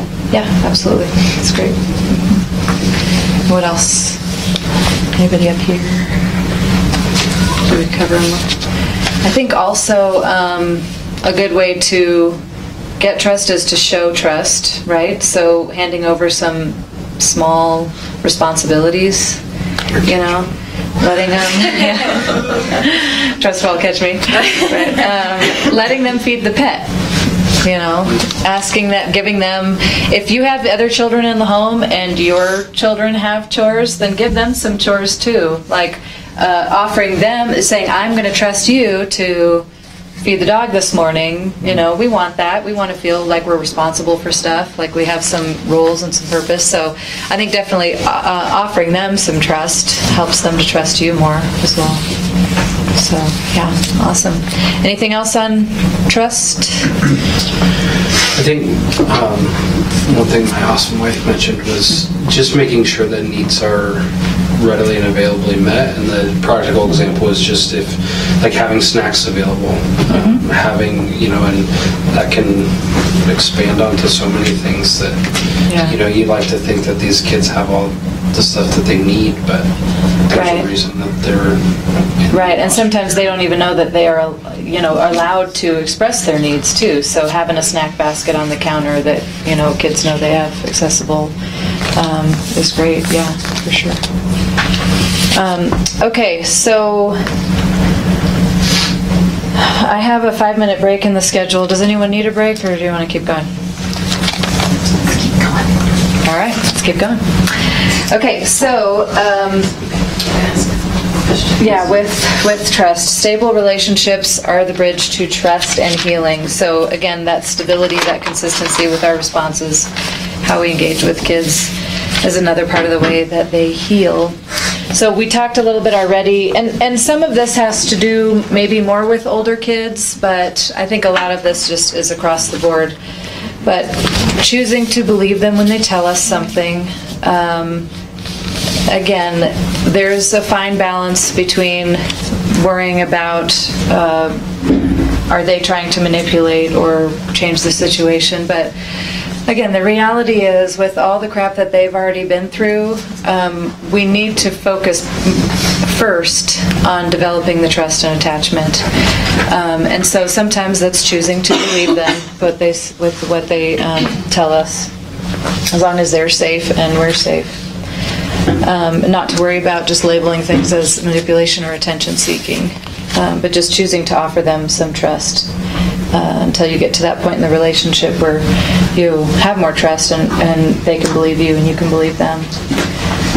You need to focus on the relationship more than on a manipulation. So if they're trying to get away with something, let's bring it back to the relationship. Let's focus on the relationship, on what's going on underneath the behavior, on how can we be building trust with each other in this moment. Again, sometimes parenting kids from trauma feels counterintuitive, but it's only for a time until you're getting to that point of health. We talked about meeting perceived needs. This was the candy bar in the grocery store. I knew that wasn't a need, but to him that was a need that he was expressing to me. So navigating when those come along is this. And sometimes it's a fine line. I know with my adopted kids, whenever they go through something, I stand on this line and I'm like, okay, is this a normal kid thing or is this an adoption thing? Because if it's a normal kid thing, maybe I'll respond this way. But if this is a trauma thing, I probably need to respond this way. And then we can touch on that route over here. But I'd say when in doubt, err on the side of extra nurture and extra compassion in that situation, because the opposite, if you err on the side of being too harsh, that's going to be a breakdown in the relationship. And again, I'm not saying they can get away with anything, they can do whatever they want, there are no consequences. We're just saying you have to err on the side of offering extra nurture and then dig into what's really going on, and here's alternatives of other ways you can act. We can't do this, here's the consequence, whatever. But meeting those perceived needs. Also, I think it's really important to become a student of your child, right? We need to learn them, figure out what makes them tick, what their personality is like. All of us are hardwired with a different personality, right? So my daughter, who's 14 now, when she came to us, she was 6, and her personality is very bubbly and outgoing, and she's a thrill seeker. So when we adopted her, yes, it was traumatic. Yes, it was scary. Yes, there was grief. But it was also kind of an adventure, right? Like, new people, new place, I'm going on an airplane. Like, this is it's scary. I don't know what's happening. But it's also kind of exciting. My son, on the other hand, who was only 2, anything unknown is bad and scary, period. So to him, the adoption was only trauma. To her, it was scary and exciting. And so I didn't know that about them at the time, but I've been their mom long enough to know now, and I think that's why it's so important for us to learn our kids, right? A couple years ago, a friend of ours was moving, and they gave us an old Xbox, and so I came home and I set it up, and I knew my son was going to be so excited, and he came home from school, and I said, "I have a surprise for you," and he collapsed on the floor and started crying. And initially, I was thinking, way to ruin that. Like, I was looking forward to this all day. Hero mom, I set up an Xbox for you. And so I was initially mad because he took the joy away from me, right? And then I stopped and I realized who I was talking to. This is my son who does not like the unknown, right? Everything that happened to him until the age of 2 was trauma. And so when he hears surprise means unknown, and unknown always means bad in his mind. I can't talk him out of that. I can slowly show him otherwise, but I can't talk him out of that. So I, scooped him up off the floor and showed him the Xbox, and he was really excited. And I was like, I should have just said, "Hey, buddy, I have something to show you." But that word surprise was a trigger, because surprise equals unknown, and unknown is bad. My daughter would have responded like really excited because she loves surprises. But I think a lot of this stuff is true of us and of our biological children as well. We all respond differently, but so become a student of the kids in your home. Like, get to know them and their hardwiring and their temperaments. I think that helps a lot in just how we interact with them. Any questions about that? All right. Going through this stuff. Also, with issues, you guys talked about food. I don't know what happened in the first 2 years of my son's life, but he has issues with food. He will, that's the other thing about the grocery store incident. Like, he was freaking out because I said dinner's going to be in an hour, you don't have to worry about it, but he wanted something right now. Because anyone who's ever been hungry, that doesn't just go away. And a lot of our kids, unfortunately, have experienced neglect, and they know what it is to be hungry. And so they don't always have the same impulse control of being able to be like, dinner's in 30 minutes, you can hang on. So some ways to help that, make sure they know they always have access to food, snacks on the counter. But if dinner is in 10 minutes, you know what a great trick is? Here's a granola bar. Please do not open the granola bar. You could keep the granola bar in your pocket. We're going to eat dinner in 10 minutes. And as soon as dinner's done, you can eat the granola bar if you want. What that does for them is they know I physically have food in my hand. I can wait 10 minutes for dinner because I know that I'm going to be okay. I have something, right? Like something physical. I read an article once that Nelson Mandela always carried a granola bar in his pocket because he experienced hunger and that never left him. Right? So there are tricks and things you can do if you are seeing food issues or, whatever. And that's another way of building trust, right? And of gaining trust is saying, I believe you, instead of just suck it up, you can wait 10 minutes till dinner, but saying, I believe you, you know, here's the granola bar, keep it in your pocket, keep it in your hand, please don't eat it, because I worked really hard on dinner. Any other thoughts or ideas on that kind of stuff, ways that we can show our kids that we're hearing them, but they still have to kind of abide by what's happening in the family. Does that make sense? Okay. Awesome. All right, so teens, older kids, a lot of them come with walls up because they've been really hurt. And some of those walls will look like acting out or behavioral issues. Sometimes kids will act really, sometimes you'll have the opposite. Sometimes you'll have kids who act really needy and clingy. They don't want to mess up the relationship, so you don't send them away. And then other times you have kids who are going to try to mess up their relationship because they know you're not going to last, and so they might as well speed things up. Right? So just realizing that they do have walls and shields and protective mechanisms, but ultimately being able to build that trust relationship is going to be what brings some of those walls down. And you also can't discipline away their learned behaviors. They have destructive things that they have incorporated as part of their lives that have worked for them or that they've used on people before. You have to develop relationship in order to get rid of those behaviors. You can't discipline away those behaviors. You know, if they lie about something or whatever, you can't just punish the lying.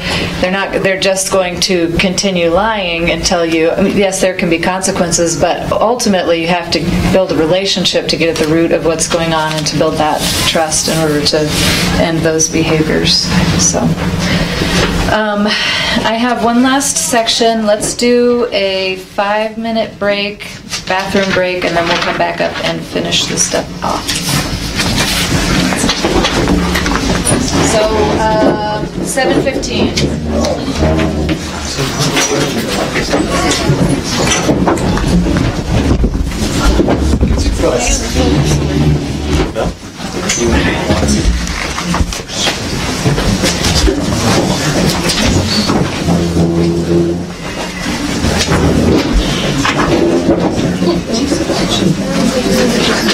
So I assume that the therapy that these kids will be receiving, like psychological therapy, not physical therapy, will be with parents also? Like we will be learning what we... So, yeah, I mean the kids...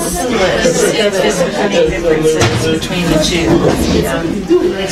And honestly, a lot of this stuff feels like drinking from a fire hose, right? It's just pouring a whole bunch of big information at you, but there are more classes, the love to nurture stuff, all that kind of break things down a little bit more into day-to-day practical stuff.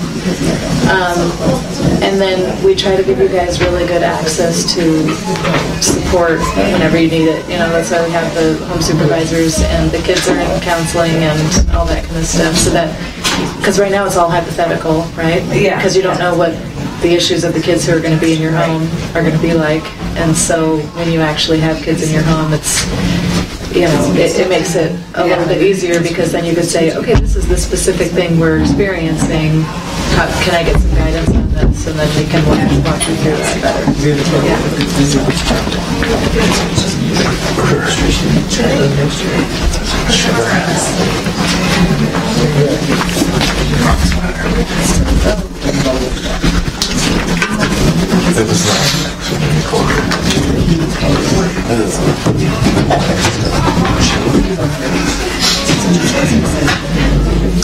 No.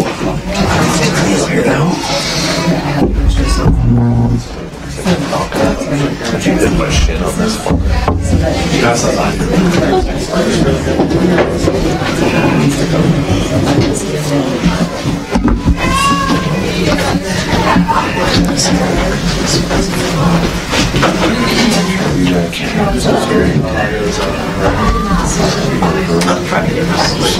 on.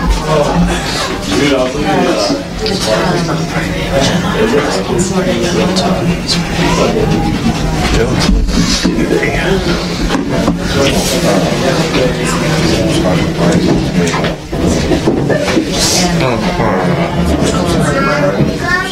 what?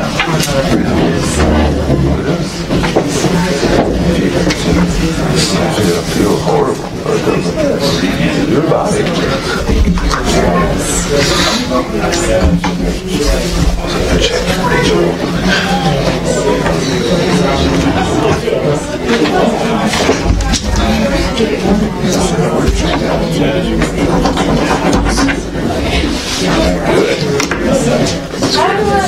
Sorry.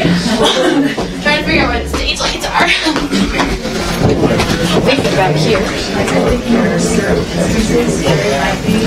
Oh yeah. What?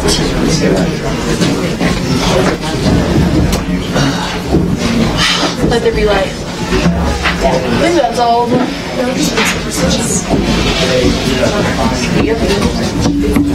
It's good to me.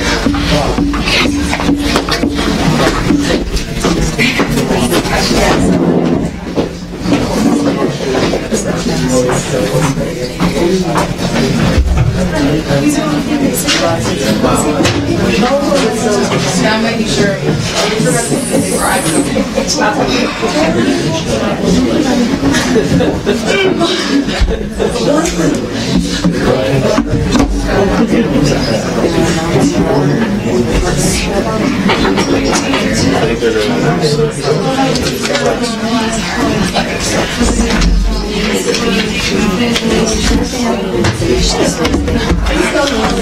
We are. We just have to come to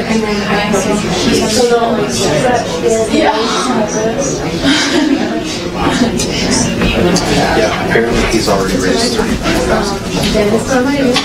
Yes.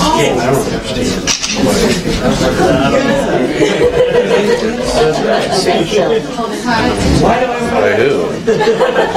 Like some random thing that's stuck up.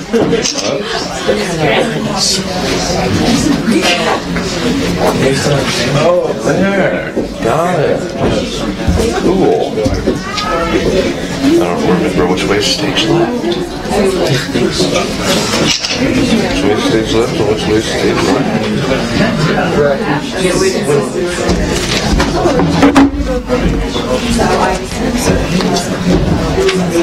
Alright, there we go.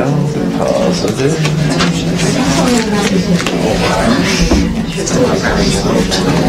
There's no more? Probably for the better.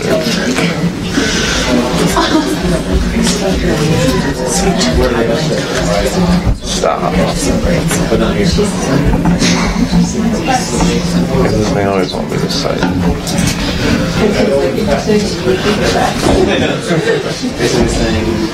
How do you show a baby that? Trust falls. You feed it when it cries. Yeah. Snuggle it. Yeah. I almost feel, I know some people have older kids that are much older, like teenagers. I almost feel like it's new kids or much older kids that understand that foster kids will get a little bit of special treatment. Yeah, that's going to be the hard part. It'll be very hard for us because it's like, well, how do you... we've got two. I've got a 5, just about 6-year-old, 6 in a couple days, and an almost 2-year-old. So the house rule is kind of like, even the kids I babysit, like, these are our house rules, and everybody has to follow them. So it's hard when, well, I'll allow you to get the candy bar, but not you. That's going to go real bad. But I don't know, if we end up doing respite care for a year, it might be a little bit easier. Give us a little more time to test waters and figure things out and keep granola bars in my purse and say, you can't have that, but you can have this. So did you just recently find out that you were pregnant? I'm just shy of 12 weeks. So, but we've had 4 miscarriages. So it's even just saying it tonight, I'm not nervous. Yeah, we don't want to like a lot of people still don't know. But it has to be and like, do we take kids for 6 months and then make them go somewhere else? Like that doesn't seem right. So, but I don't know if I can handle the whole. And you don't need to stress that. Yeah, I'm sitting here thinking, gee, do I need to stress about being stressed? Was I too stressed with my person?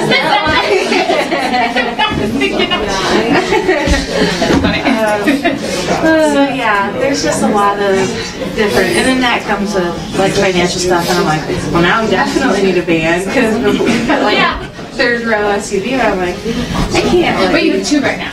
We have 2, the third on the way, plus fostering. I'm like, yeah, we're not going to show everybody. Well, they do watch. I don't think so. Like, that is the last 9 days type situation. Yeah. So if we thought you were 13-year-old, we did as long as we're all parents. I didn't get that in the front seat. How long do they have to get a booster? Like, yeah. I just recently looked that up. So my son, his birthday is today. I was going to be nice. I looked it up and it's like, is it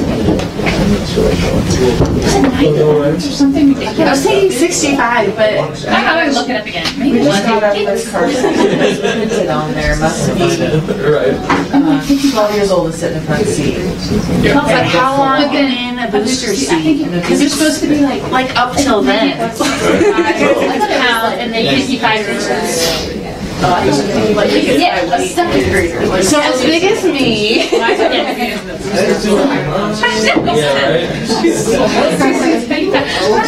She's like, look, right now. I think it's from 40 days.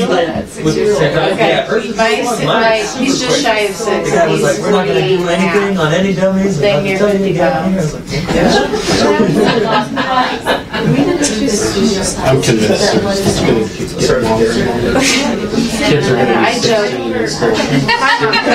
My mom's 4 foot tall, and I'm like, you should probably be in a booster in the front seat because the airbag would hit you too high or whatever. There's beginning at 8 years old, standard safety belts. Standard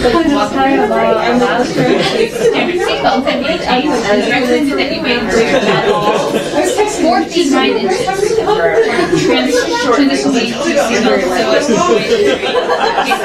so as to pull like where the height of the seatbelt is, so it's not cavitate them. That's not well, there's times where I've seen a weight thing too. This is dmv.org, so I'm not, it's not just Wikipedia.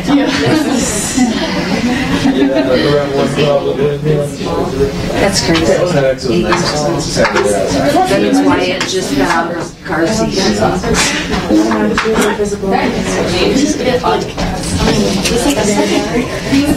Yeah. You were telling me about My son is turning 9. Oh wait, no. Oh yeah, I was still thinking that. Yeah. He's like getting out a pen ready to trade. And especially when you think back 25 years ago, No. Right? It's hard to bigger, so maybe it did. Yeah.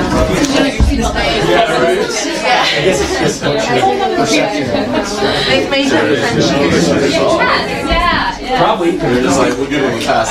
Put mine over there. They just go, hey, so great job. Since Steven. It's Steven. Okay, so just a few last points, and then I really want you guys to be thinking about if you have any questions about the stuff we've been talking about tonight, about attachment stuff, or just practical aspects of fostering, including the home study process, since that's primarily what I do. So be thinking through any questions, because we'll have some time for those here in a couple minutes. And a lot of times other people have the same questions, so feel free to share things even if you feel like it's more specific to your family. So just to remember that a lot of times these kids, they will, their job is to test you, and your job is to be up to it. Yeah. Their job is to test you, and your job is to be stable and consistent and safe, because eventually they will know that they will be able to trust that. Another thing to remember is not to take their behaviors or their outbursts personally. We have to remember that what they're going through is not about you, and it's not because of you. And so if a child is having some sort of reaction or outburst, even if they're taking it out on you, you can handle that a lot better when you remember this is not about me, you know? And so I think that aspect is really, really important to remember. Yes, sir. Can you give us a rundown of, like, 5-minute review of like what you actually do in a home study? I know you come to our house, but what questions are you going to ask us? What are you going to be looking at? What are you going to be doing? Yes. Well, the home study, there's 4 or 5 of us who do home studies, so it depends on who you get, because everyone has a little bit different of a process. My process is that I come to your home, and the first interview is typically about an hour to an hour and a half long. If you have kids in the home, then we'll talk with them for a few minutes after that interview if they're available. And that one is just kind of starting to collect basic information, your schedule, what your life looks like, why you're doing foster care, all that kind of stuff. And then the second time we come and do interviews is the longer interview. It's the individual interviews. And so I typically schedule a 4-hour block of time for that, and that's cut in half between each of you. So I will meet with you, and then right afterwards I will meet with you. I'm asking you both the same questions. You can tell each other what you told me after I leave. I'm just mandated to interview you separately. And that's when I get more of like your history, your life story, your relationships, that kind of stuff. Is that in-home or? In-home. Mm-hmm. So most people take an hour and a half to 2 hours to do the individual interview, and then we switch and do the other person. And then the third visit is the facility check. It's the quick, and again, this could be different if you have a different home study writer, but how I do it is that facility check interview is usually just about 30 minutes, and it's going through the things on that checklist, just making sure the home is in compliance with everything on that facility checklist. So, yes, you do get a checklist. I don't know at what point, if you have it yet or not. If you don't, you will get it. But I know by the time I'm there doing it, you have it, and it's just your rundown of all the things that the state requires you to have taken care of. Yes. In the first 2 visits, can we ask you specific questions about that checklist? Like, hey, does this have to be? Yes, absolutely. If you have questions about, the facility checklist specifically, or want me to look at something in your home and see if it's okay or whatever, yeah, we can do that during those first ones. Checklist is on the website. Okay. It's on Open Home's website when you go to resources. Checklist is on the website. It should be in a packet as well somewhere. One a month or one a week? So that's a good question. The state requires that you cannot do all 3 visits in less than a week. So basically, if we do the first interview on a Monday, we could do the second interview the very next day, but we can't do the third one until a week later. So most of the time it takes a few weeks just because of fitting into people's schedules. So, but technically it can't be less than a week. Other than that, it can, take however, just depending on when we schedule the interviews. And there's no, like, if, for example, we're talking about, I think we have to bring in our mechanical room because the basement is unfinished. Is there a door in your basement? There is, but we have like swings hanging from the main Gotcha. Yeah. We've got like it just has to be blocked off somehow. Yeah. So either a door or you can block block it off. I just don't know how we would block, like, it's such a wide. So this is kind of the question is like, what constitutes blocked off?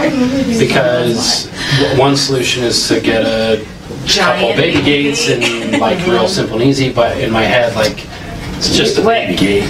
Right.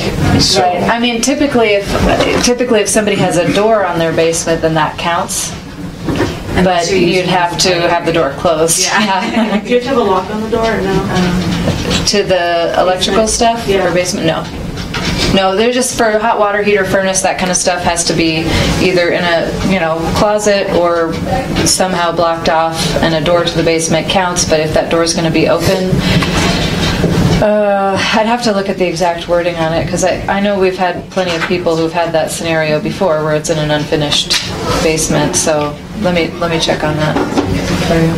The main thing is just like, if it takes us 3 more weeks to block off. Right. Or we could just close it off and put the toys back down there after it's done. I mean, well, and we can put if it's in an open area, do children hang out down there?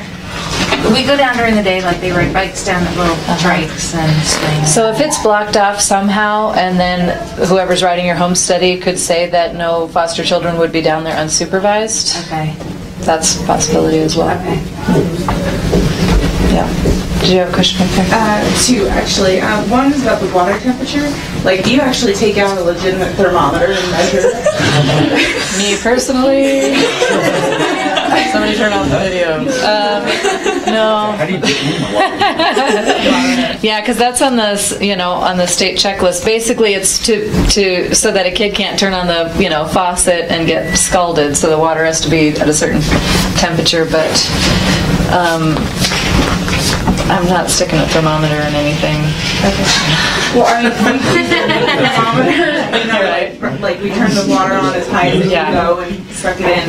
It was too hot, and we moved in like in September, so we're still trying to figure out how to use the water heater. Yeah. And that's it's the safety issue of making sure that if a kid reaches up and turns on the hot water, I mean, yeah, it might be hot, pull your hand away, but it's not going to cause a burn, be so hot that it would cause do damage. Yes, sir. See here, it says no gas, space heaters, open flame, gas, or oil stoves. We do have an indoor fireplace. You can just flip a switch and it comes on. Yeah, that's fine. They all, I'm sure, have some sort of either screen or glass in front of them. Glass, probably, yeah. So that's fine. Okay. Yeah. And if you have like a wood stove or something like that can get hot to the touch, you just need to have some sort of baby gate or something so that a kid can't get up to it to touch it. So guns need to be locked separately from ammo needs to be locked, and medicine needs to be locked, not just behind a child latch. So those are usually the ones people ask about. Yeah. Laundry detergent? Can that just be like on the back of the top of the washer, or does it have to be like in a child? Out of reach or in a child lock. So if you have a shelf, like a higher shelf up in the laundry room, to stick it up there, or a child latch. Can you have those Tide Pods and delicious? They're all the rage. Yeah. Yeah. Any other homestay questions? How long after the third meeting did you find out? Like, do you know on the first day? Yeah, well, that's a good question. Everybody's got stuff, right? I know it feels vulnerable to share all your stuff with a stranger.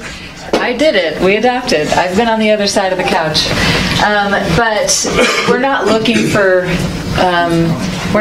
people who don't have any hard things in their past. What we're doing is establishing that you are a safe, stable environment now.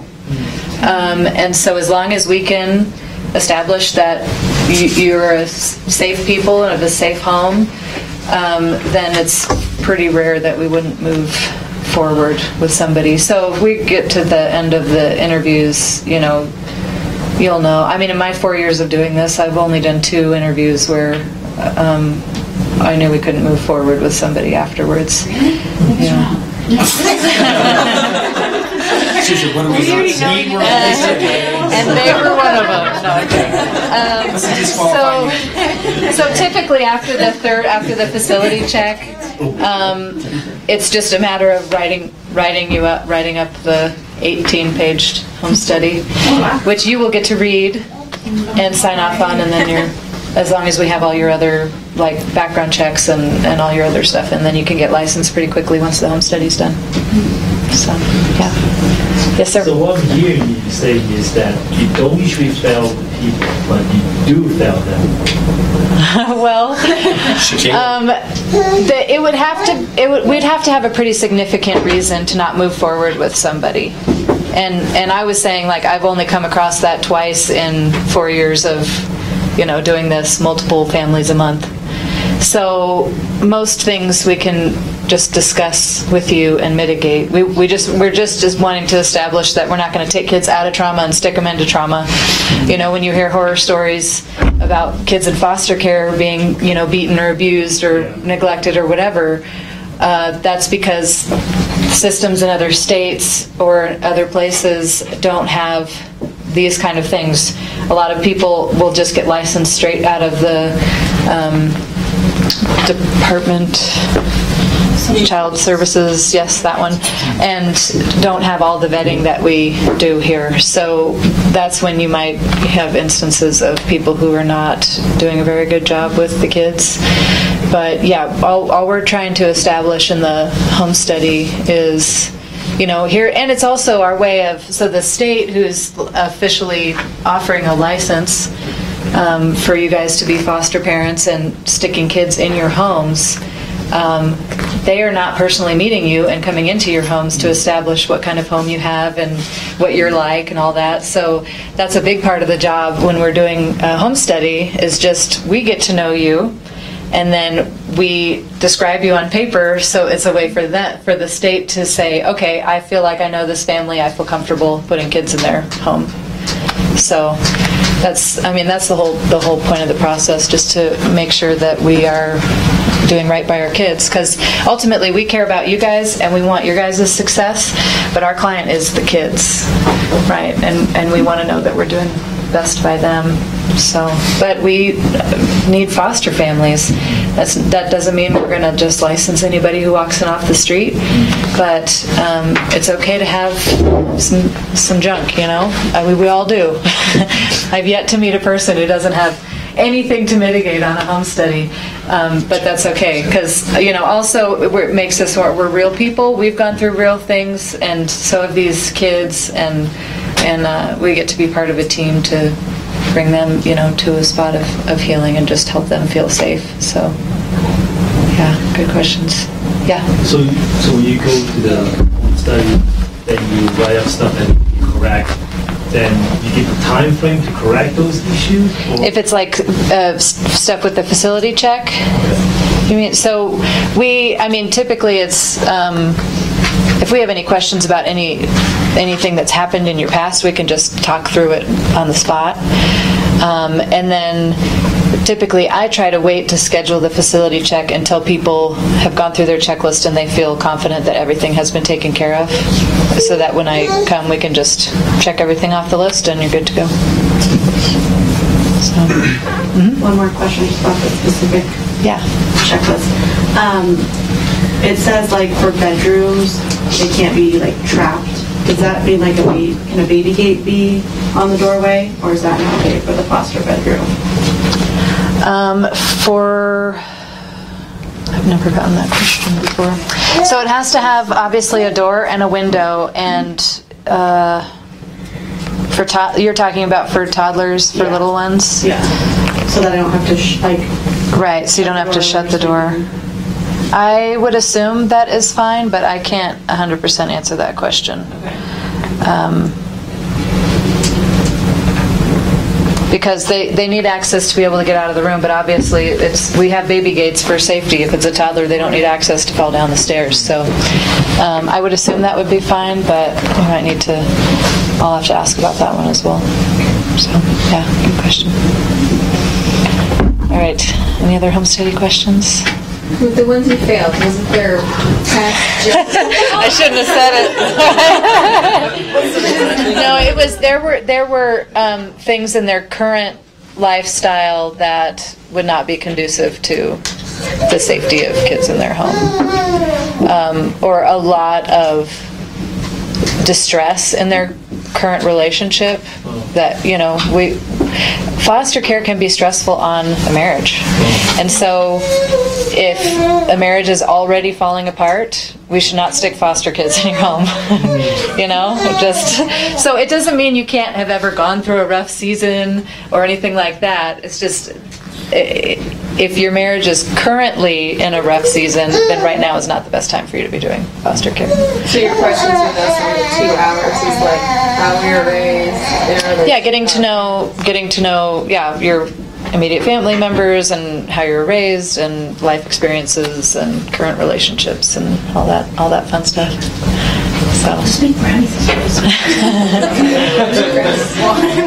But like I said too, you get to read everything that we write, so that if we misinterpreted something, you can say, hey. Years ago,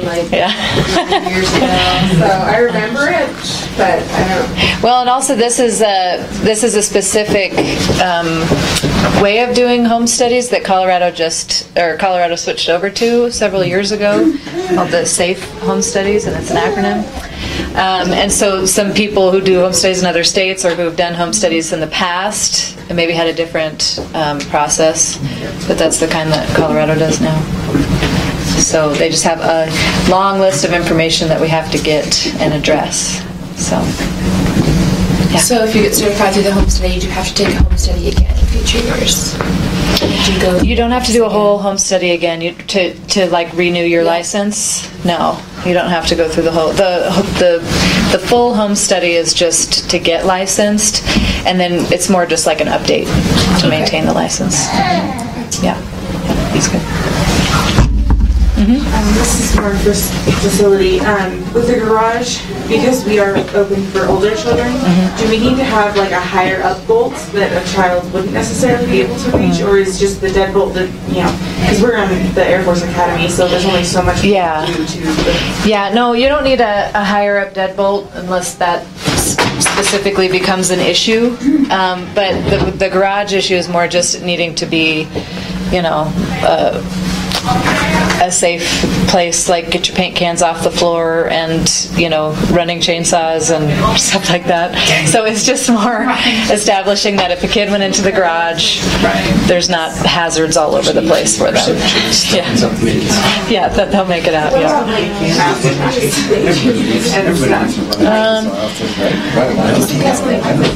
I'd say, the majority of the time it's not going to be an issue because they're not going to be out there, but we can kind of address that specifically if need be, maybe be tucked out of the way or something like that. Some of the stuff on the facility check feels weird or inconvenient, like you can't have your knives on the butcher block on the counter, and that's inconvenient, and it's just unfortunately part of the licensing process. So toss them in a drawer and put a child latch on it, or stick them in the top of your pantry. They just have to be inaccessible or behind a child latch. Even if we have teenagers? Yeah. Even if we have babies. And so, some of this stuff does not apply because of the age range. If you're getting teenagers, you don't need a baby gate. So some stuff is not applicable, but we can, when you actually have me or somebody else in your home and knowing what your age range is, it's easier to talk through some of those things, but some of them are just state mandated, and we have to check them off our list. So. Is the home study when you will talk about the specifics of like age, behavioral type thing that you would accept or would not be okay with? Yeah. I talked to other people, again, it's in other states, and they said they had very detailed, would you accept severe, moderate, mild, or whatever, different.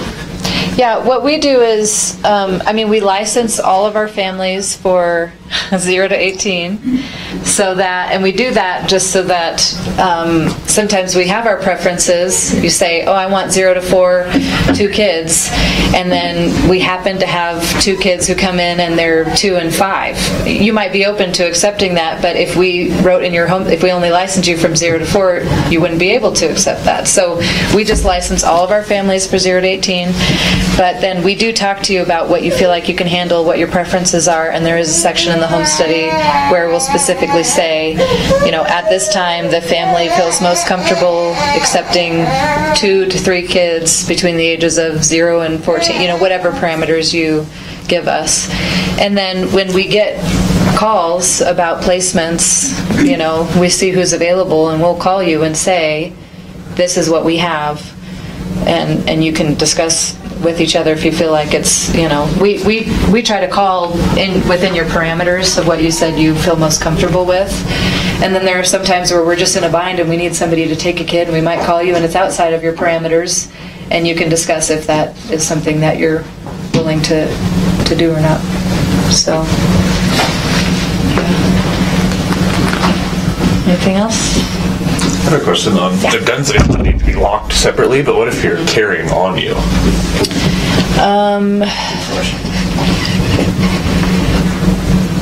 Like if you have a concealed carry? Yeah. I mean, if you don't have a concealed carry, you should not be carrying on. Yes. I thought the first class we had was I thought it was very clear that you cannot have a loaded firearm around a foster child. Yeah, they have to, because that's what I thought you said first class. Because in our you know, the state guidelines is it's not, or it's fine to own guns, but guns have to be locked, ammo has to be locked separately, and yeah, I believe you're not to carry a gun on your person when you have a foster kid in the home. Okay. So they all have to be locked up. When it comes to emergency placements, if we're open to like a wider range of children, do we need to make sure that we have like, you know, underwear and pajamas and things for kids, both genders, ranging from age, like on stock?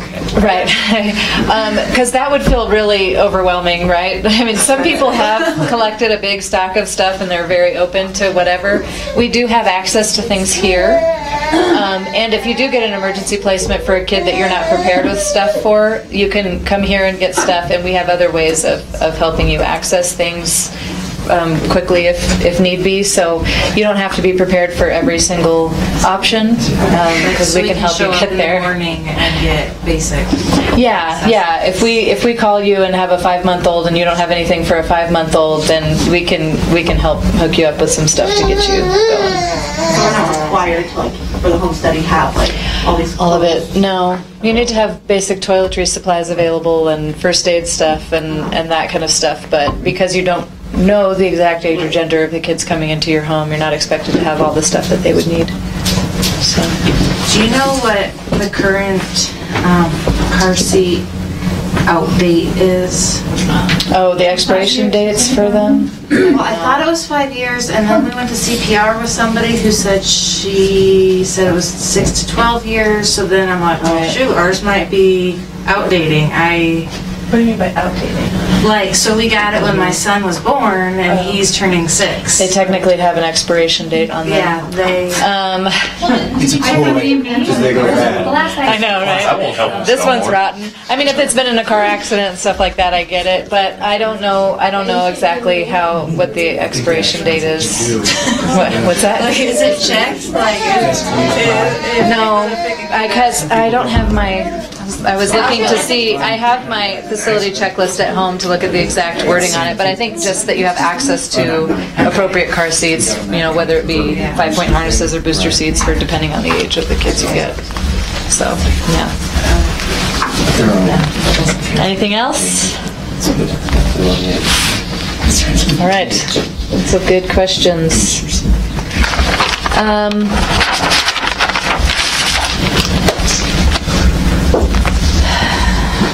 Okay, there was a lot of information given tonight, and a lot of it is big picture stuff. There are more specifics that come along the way with the Love to Nurture book, with the Love to Nurture classes. You can get into more of the nitty-gritty of the actual kids who are in your home.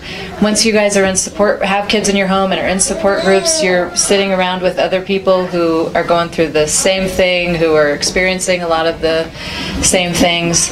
And so there is support available for you, whether it be through other foster parents or through your home supervisors or just any of us on staff. But I really like to remind people too, we talk about a lot of big scary things, a lot of big scary issues and attachment problems and behavioral problems and mental health problems and all of that. Because we can't just paint a rosy picture of foster care. Like, these kids have been through some really hard stuff, and it can be really hard sometimes to parent them.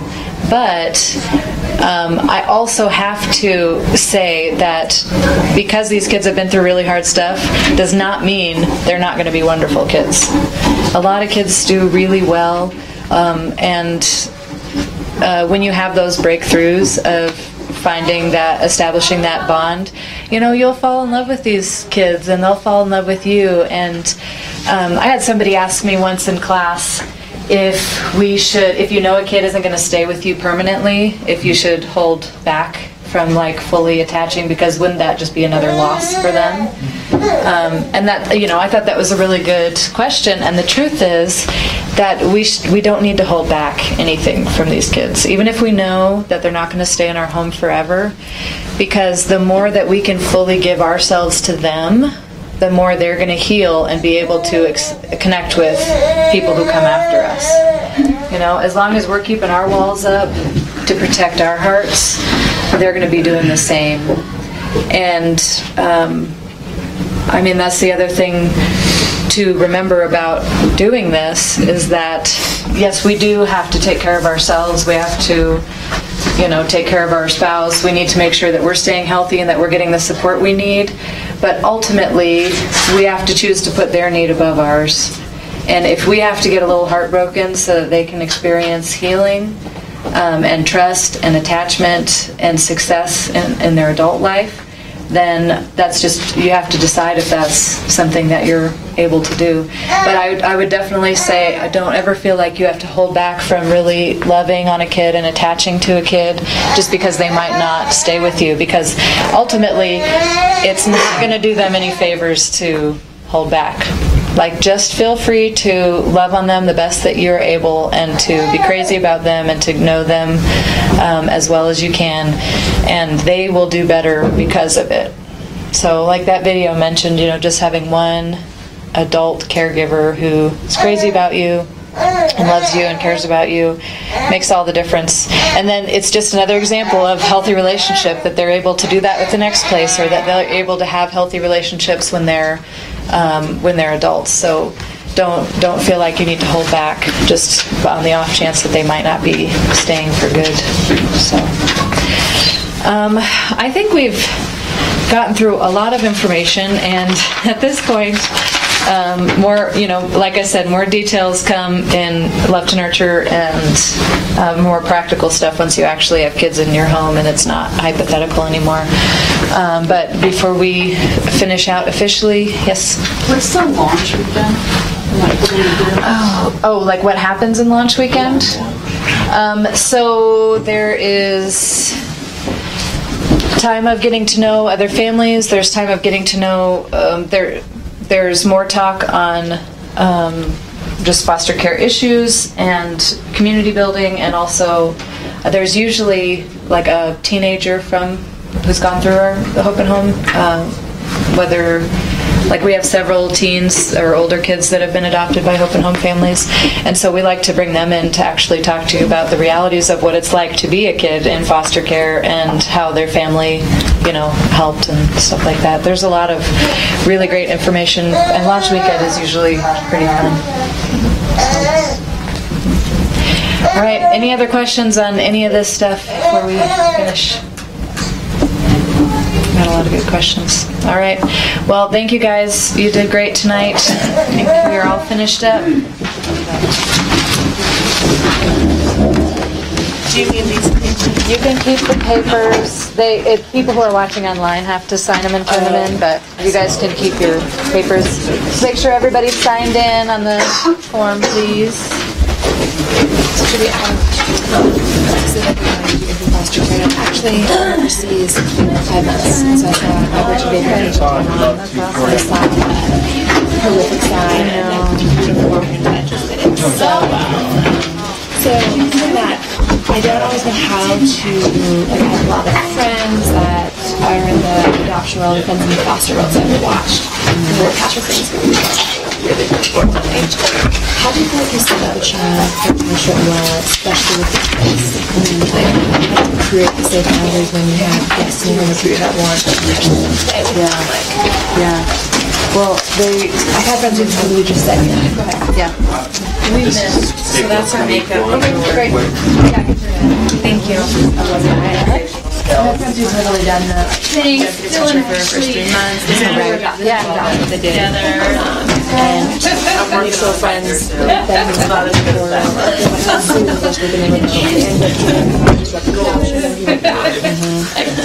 after a year it was awful. Like, How do you, well, I think ultimately that kid has to know that there's a difference between you and everyone else. You know, especially babies, right? Because you can't just tell them that. Right. So I think there do need to be some boundaries up front until they establish that you are mom, you know, that you're their primary caregiver. So that means provide them their food. Yeah, you're the one feeding, you're the one changing, you're the one comforting. So limiting other people's, like other people doing those things at first and not forever, but until you solidify some sort of connection where they could start seeing that there's a difference between you and everyone else. You're not just leaving them a stranger. Right, because that's the point, right? Since you're not birth mom, everybody who walks in is the same, you know? They don't and so